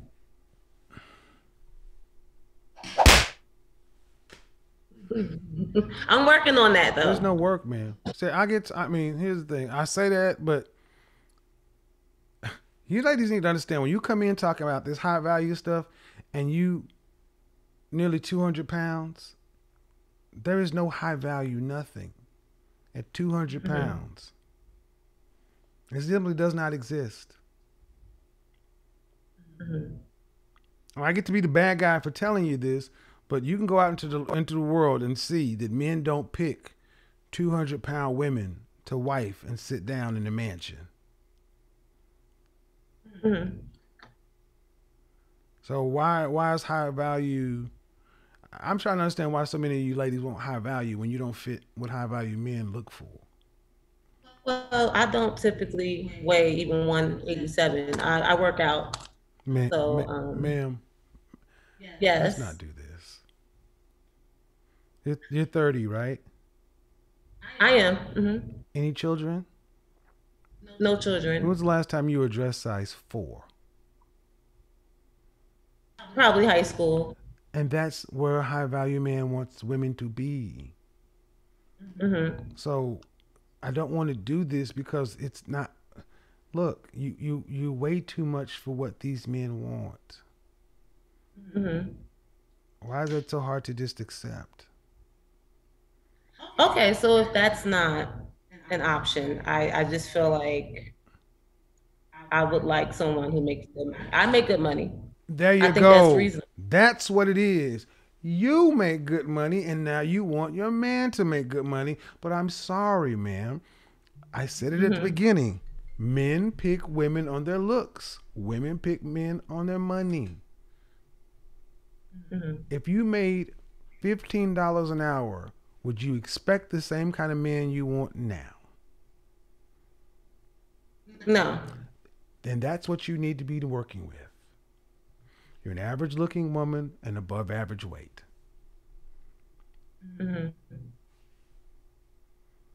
That's a reasonable approximation of your sexual marketplace value to all men. Your standard is outside of. I say, are you looking on your looks level? So what do you do for a living? What do you do for a living? I'm a financial product analyst. Right, but you just said if I didn't make the kind of money I did, if I made 30,000, I'd be looking for a man that a different kind of man. So it's your money that's making you want a different man. Do you have male coworkers? I do. Do they make about what you make or more? Yes, they do. Are any of them married? Not right now, no. Okay. Do any of them have serious girlfriends? Yes, they do. Have you seen any of them? Not in any of the events at work. Have you seen no. a picture of any of them? Yes. What does the picture look like? They're cute, but I would say I'm online with them. And this is part of the problem. This is part of the problem, guys. I'm gonna tell you guys, this is not part of the problem. This is a problem with you guys, man. You guys, you need to stop doing this. I said this in the broadcast. When you guys go out and have relations with women that you would not marry, they take this shit seriously. They think it increases their SMV. You're just getting your stuff together. Anyway, we got. Are they black or white? The men you're talking about. These are black. I don't date white men. Well, the men. So, all right. Let me make it simple. You have to get to a healthy weight. I agree. And you're how tall again? 5'7". You need to be 130 pounds. That's a healthy weight, ma'am, for 5'7". Human beings are supposed to be fit, especially human females. You have to give yourself room to grow after a pregnancy. Because as it stands right now, ma'am, if you were to get married next, you said the most you weighed was 240? 204. 204. Okay. If you was just maintain the weight you are right now, let's call it 190.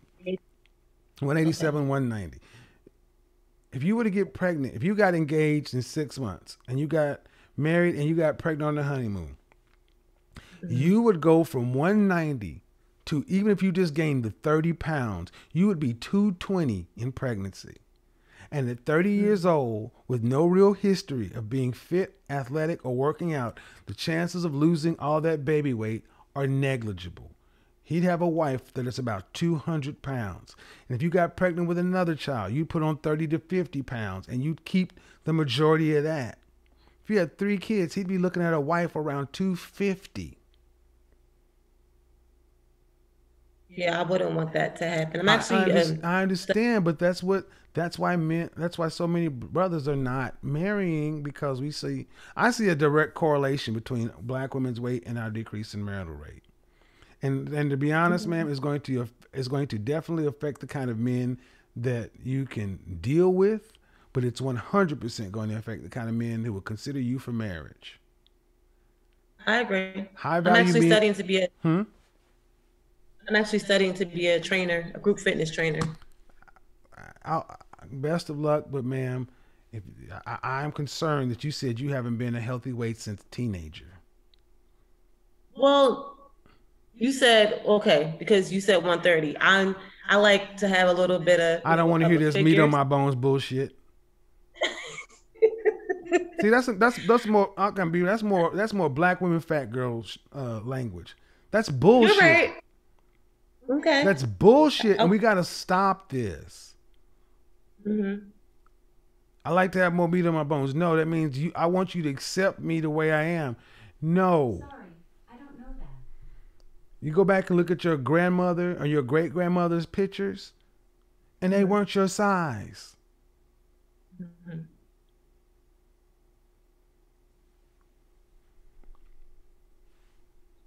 I don't know why so many educated black women resist being fit. I mean, so many of you guys will fight this tooth and nail. So let me help you and move on to the next person. If you don't get to a healthy weight, you're going to greatly affect the kind of men you can deal with. And those kind of men also want women to wear their natural hair. Okay. That's good information. Black men prefer natural hair. I mean, you go on any place on social media, you'll see black men ask for 3 things: lose the weight, natural hair, better attitudes. That's black men across the board. I switch it up. I wear my natural hair sometimes too. All right. Thank you. Thank you. Bye-bye.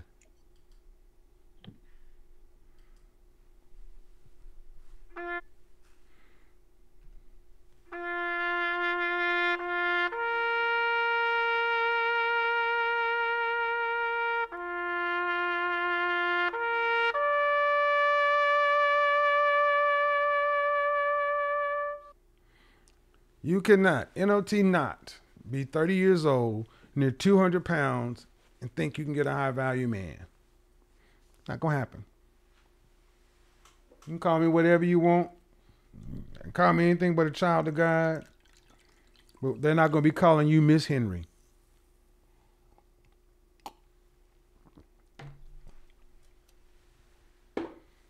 Knock it off. All right, admin. Hello. What's your name? Hi. Hi. Hello. Hi, what's your name? Whitney. Whitney. Hi, Whitney. How are you? I'm fine. How are you? I'm good. What you got for me? I don't know. I just wanted to call in. I've been watching you for a little bit, about a month, and I just wanted to kind of call in and I don't know, maybe kind of touch in as far as like your stance on women and the way you kind of present your ideals or your experiences. I just feel like sometimes what you're saying, a lot of it's true. It's harsh. The delivery is harsh. But Were you raised with your dad? Would you raise with your dad? I was until 10. Right. I mean, he was cheating. There was infidelity. Hold on. My point is, were you raised around men? Yes, I have 5 brothers. No, those aren't men. Those were boys. Okay. So, what black women call harsh is called masculinity everywhere else. Okay. Because if it wasn't, how many black women do you see that are bulimic, trying to stay rail thin to get on the cover of Cosmopolitan and be in fashion shows like white women do? Not very many. Exactly. Because black men are anything but harsh. But go ahead. But I mean, given the fact that you're an image consultant, I mean, it makes sense that yes, your presentation as far as the woman should be a size 4 or a size 6. I don't fit that. I'm not. No, I'm not it's not. That has or, nothing to do with being an image consultant. That has everything to do with the AMA and normal human anatomy, human physiology, and human evolution. Go back right. hundreds or go back 1,000 years and find me a large female skeleton. Women have been the same height and weight up until we came up with the thing called the bliss point: fat, sugar, salt. How old are you, by the way? I would like for you to guess before I actually. Oh no, tell I don't you. do that.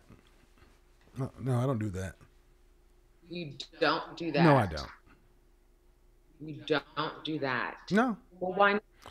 Okay, ma'am, this is my show. I don't play games with women. You can either tell me how old you are or not. I'm 31. All right. So go ahead and get to your criticisms because you got them. I don't mind. Put them out. I mean, go ahead. You don't have to soft. You don't. I mean, you don't like the way I say some things. Okay, just tell me what the issues are. No. I think that what you say is true. I think that Black women, there is a big issue with our weight. I was one of those girls who struggled with my weight. So I agree with a lot of things that you say. That's why I'm an avid listener. But it's harsh, but I get what you're saying. It's just like, sometimes it's like the way that you come off is just like, it's just gonna be, sometimes it just be a little like digging, you know?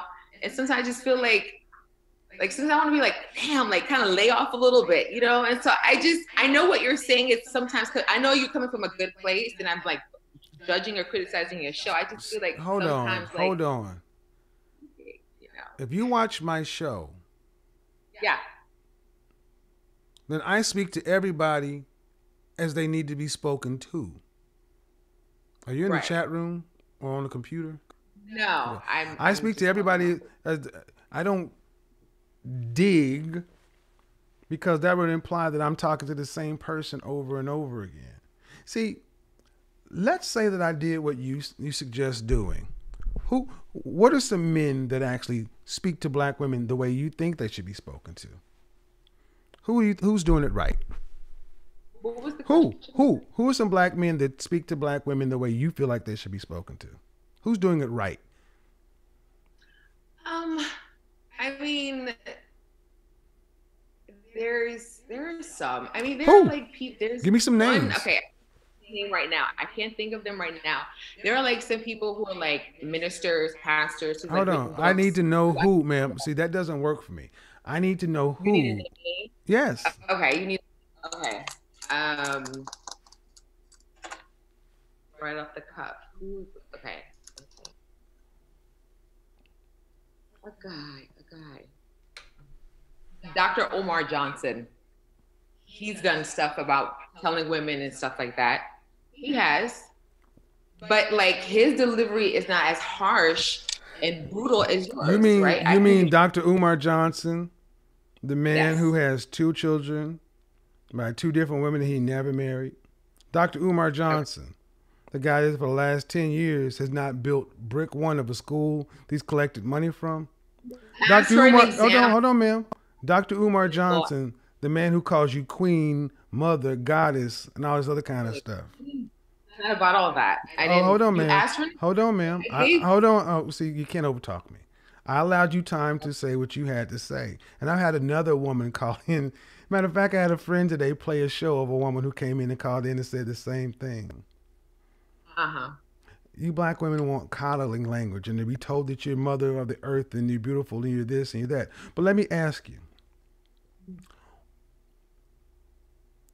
this softening language, talking like Umar Johnson, is he affecting or improving any Black woman's outcomes that way?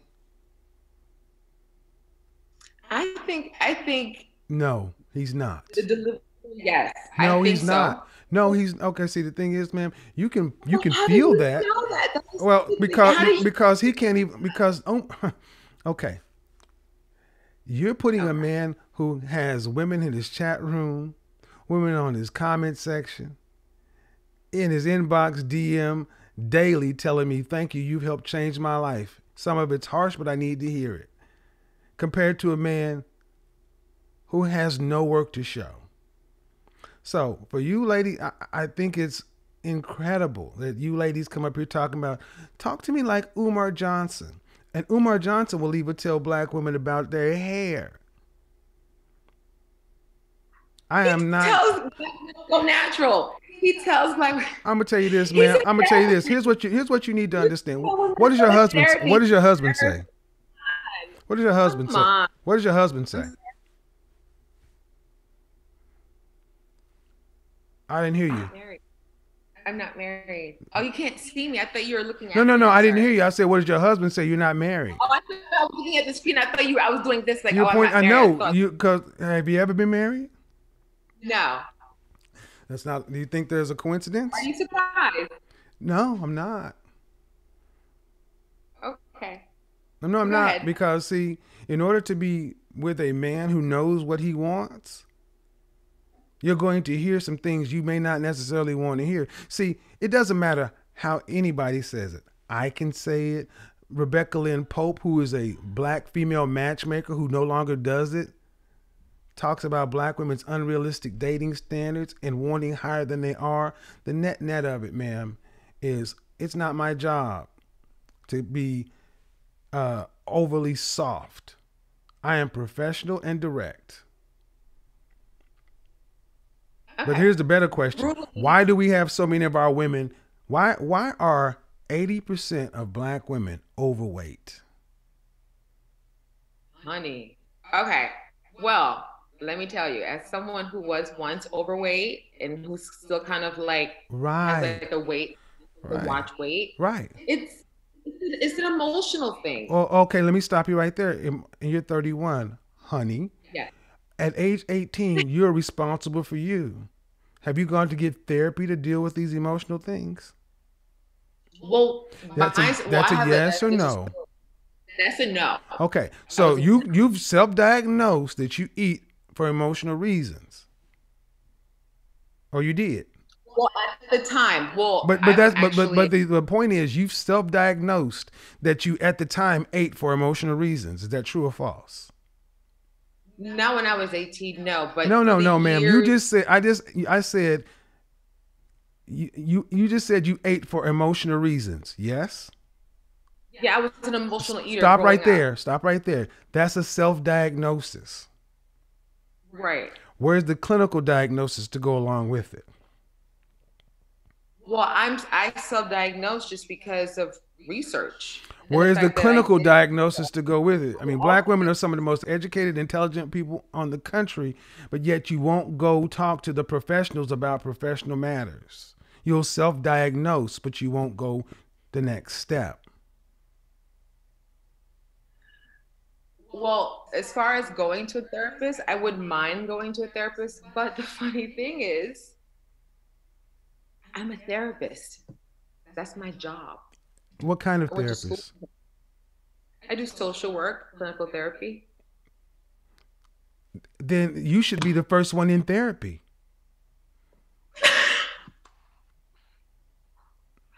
I mean, I guess there's no I guess to it.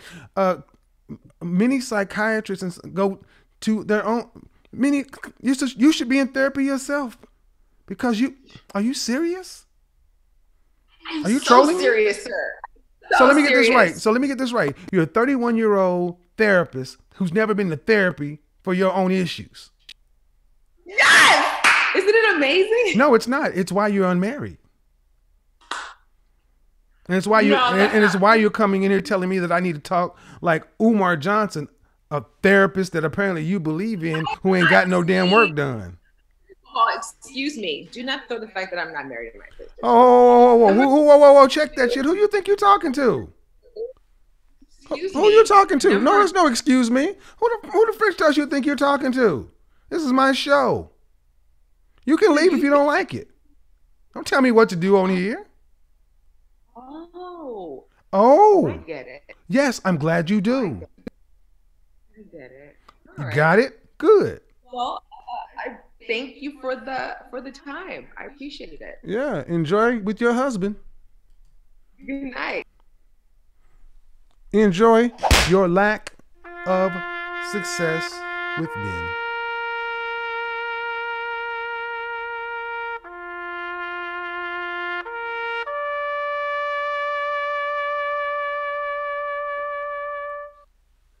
Gentlemen, what you just saw is the same thing that always happens with these educated therapists. They're used to barking at everybody else, but as soon as you bark back, I don't know how to respond to this. No one's ever checked me before. Who gonna check me, boo? See, so to all the colorism advocates, that was one of them light-skinned, long-haired, hazel eyes, single AF as well. It's not your skin color, it's your attitude. And again, for those who are keeping score, this is another woman who comes on and says, talk to us more like Umar. The Prince of Pan-African, Big Papa's in the house. Run my donations. I mean, shout out to Umar. I got no problem with the dude, but I think it's funny y'all keep coming over here asking everybody to talk like Umar. Queen Mother Garland, Cocoa Butter and Sea Moss Gold and shit. The therapist. The therapist. I need you to understand this. The therapist has never been in therapy. You cannot make this stuff up. The previous caller, my grandmother told me to I think I just be talking. And that's what bothers the critics of mine, that like it or not, I'm more right than wrong. Everything I've said in a monologue, you've seen it in the show today.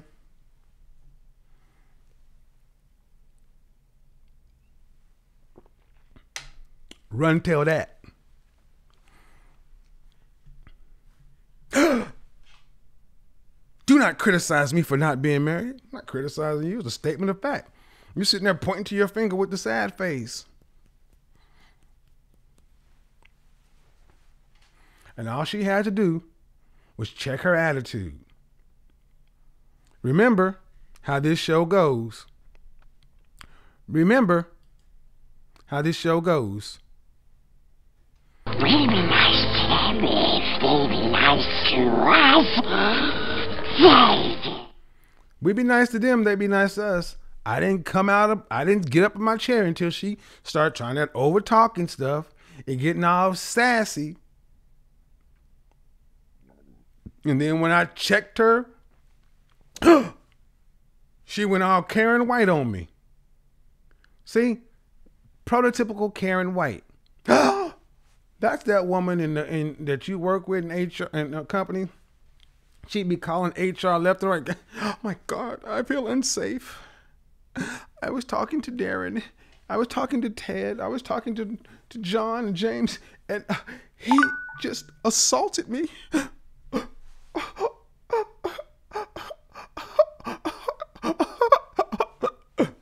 Get the French toast out of here. Young ladies, understand, that could be you. If you listen to the fear mongering, if you listen to the talk to us nicer, be less harsh, don't dig. Now, she said I dig. I was digging. Huh. Yet who drew first blood? And what I asked, what did I say? Ladies, stop listening to people who cannot tell you that they are married to a high value. What I say, and all her back and forth, and you should do this and possibly that, and you're not this, you're not that. And what did I ask? What does your husband think? Shut the front door. What does your husband think? Oh, I don't have one of those. I don't ask that question for no reason, because it cuts through, clarifies, and captures in one sentence the essence of everything. What did your husband say? Every time I ask that question, it shuts the conversation down, because it's like,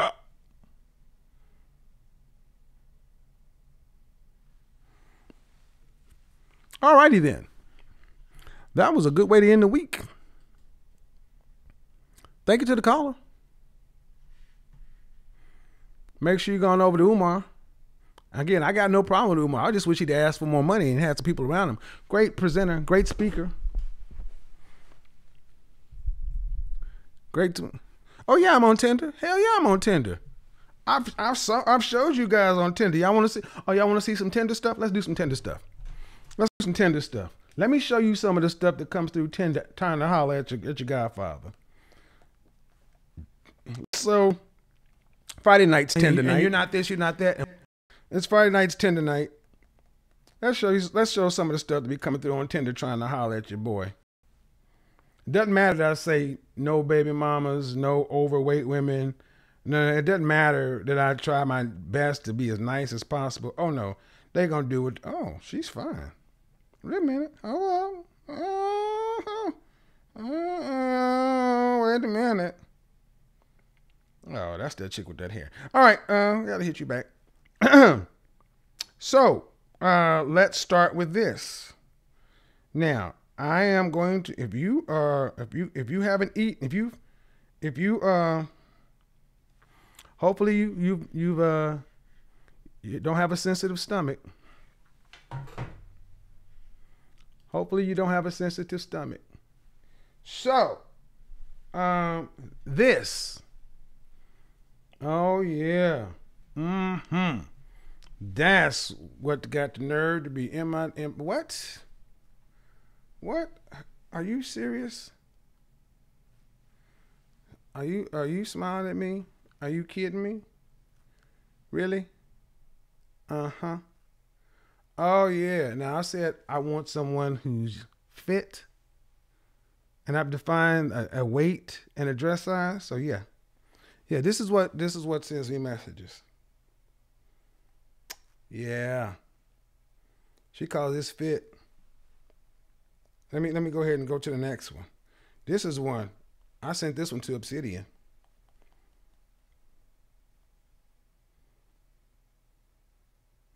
I'm what they call an extinct breed of woman. I'm what they call an extinct breed of women. Yeah, extinct, all right. All about my business, lover of life, and all things that it comes, space apostrophe. Always the homegirl, just never the girl. Not a fetish, I'm all the way together and you should be. Uh-huh. Lord have mercy, Jesus. We need to swap this around. Let me see if I can swap this around, because this is not good. Show picture in picture. Let me see if I can swap this. What is going on here? Swap. Swap cameras. What is this? All right. Yes. Oh, this is going off the chain. All right, let's do this. Ooh-wee. Yeah. Yes. Yes. So let's get to the I can't make this shit up, man. I can't make it up. Hold on. We're in overtime now. Godfather Troll Hour. It's time to troll. It's time to troll Tinder trolls. Time to troll Tinder. Time to troll Tinder. Woo. Jesus, Jesus, Jesus. Yeah. That's right. And she got her sexy, alluring pose on right there, like I'm supposed to be all into that. Uh-huh. Yeah. No, I can't do that. Let's see if we can get picture in picture on. Show picture in picture.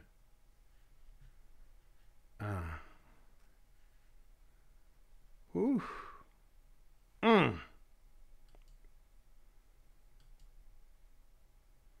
ain't gonna do it either. Swap cameras. Let's go back to picture in picture. Let's see what we can do. Overtime. We haven't done this in a while. Picture shape. Right. All right. This is Khadijah. Oh, yeah. That's it, boy. I don't know about you, but that right there, just hamburger. Just, I don't know, man. Woo! I don't want to be a player no more. I'm not a player. I just crush a lot. Wow. Are you serious? Yeah. Yeah.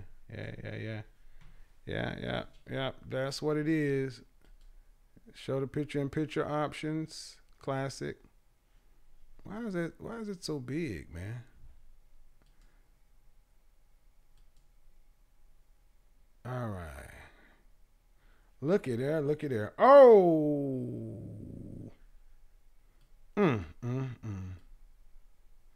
Just not right, man. Just not right. Just not right.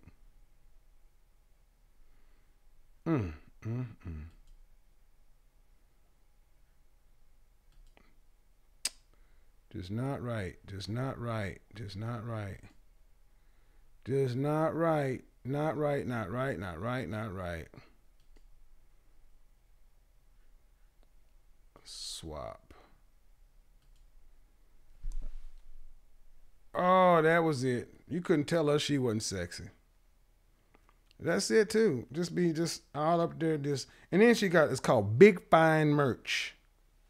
So we're gonna go ahead and go on to the next one. Let me see if I can't find another one.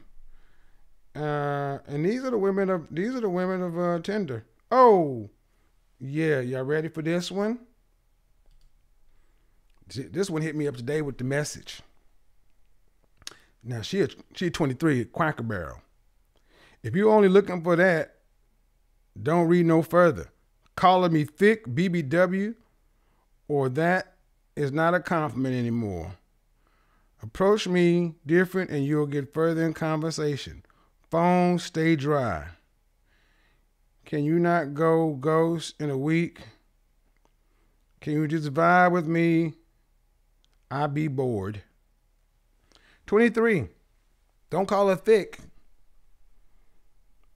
Y'all let this is what y'all done.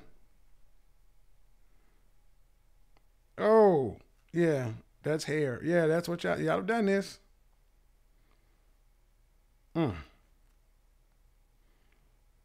Yeah. If I showed y'all some of the messages in the inbox, y'all would be like, what? Yeah. Straight up hit you up talking about, hey, handsome. Hey, cutie. What? Yeah, that's a nose ring. Yeah, full on nose ring. Bull ring right there. Yeah, that's a halter tummy top. Yep, Yep. This is what we've done. We've allowed women to, this is what happens when we tell women that there's, thick is just fine. Oh, we can do her too, because she was just there too. This is what happens when we tell them it's all right.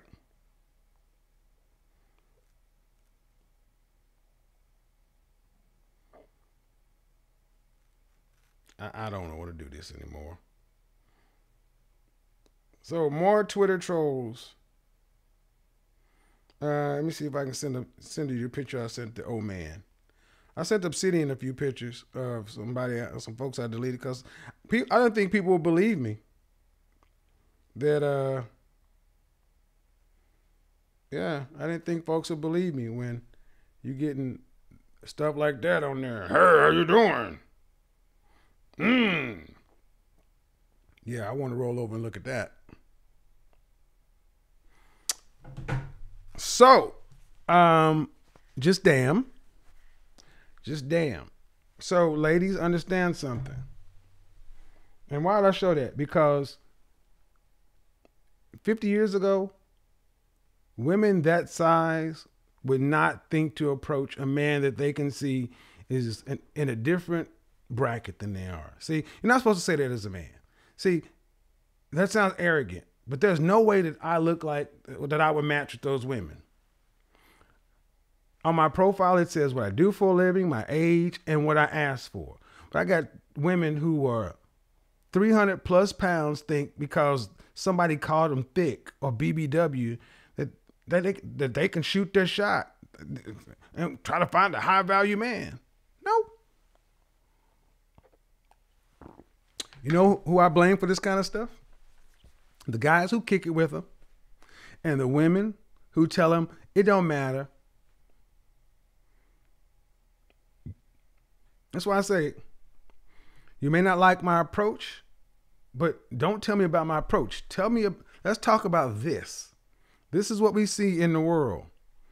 Women thinking that all they got to do is put on some makeup. And that'll be enough to land the kind of man they think they... All right, I'm out of here.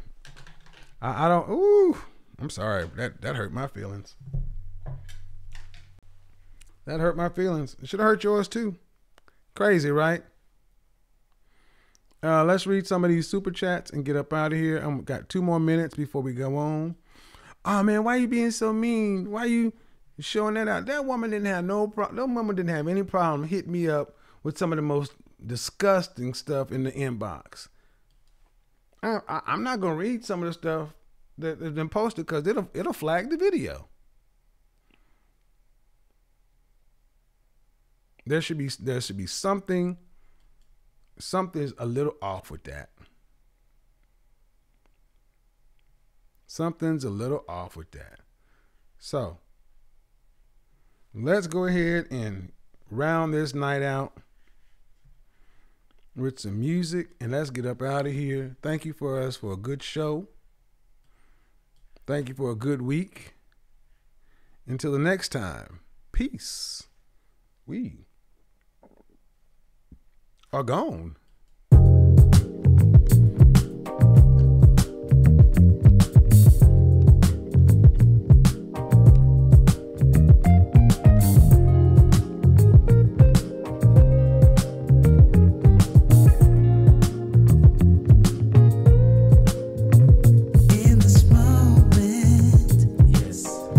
Play the sound effect.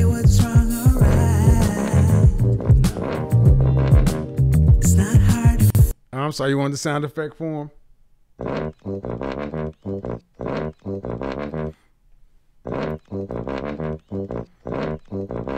That's cool. 'Cause I'm addicted to the good life.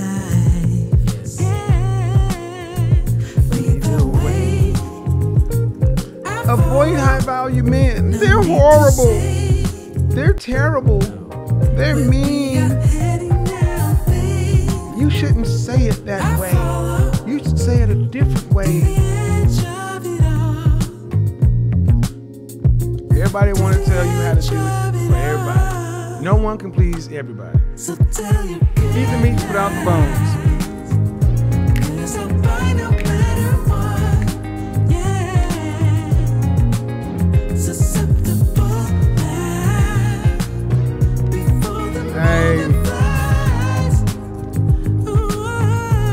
I mean, if you read my Tinder profile, I say please don't approach me. I'm talking about some nasty stuff. I'm like, really?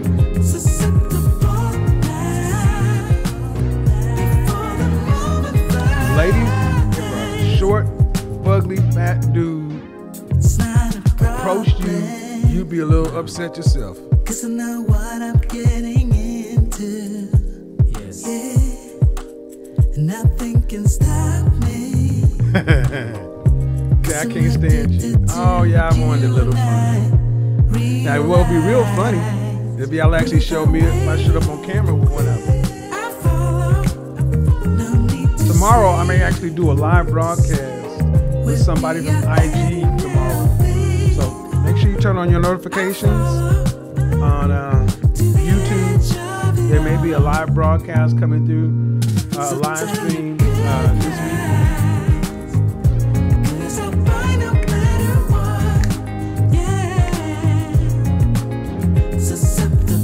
Thank you to the callers.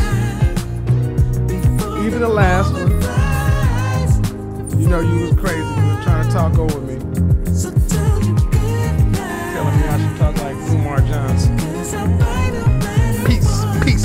peace. It's the Prince of Pan-Africanism. What's going on to the Mother Queen, Goddess of the Earth? Cocoa Butter and sea moss and everything else. And we're gonna build this Frederick Douglass, Marcus Garvey Academy. Make your dreams and wishes come true for you and you. Good night.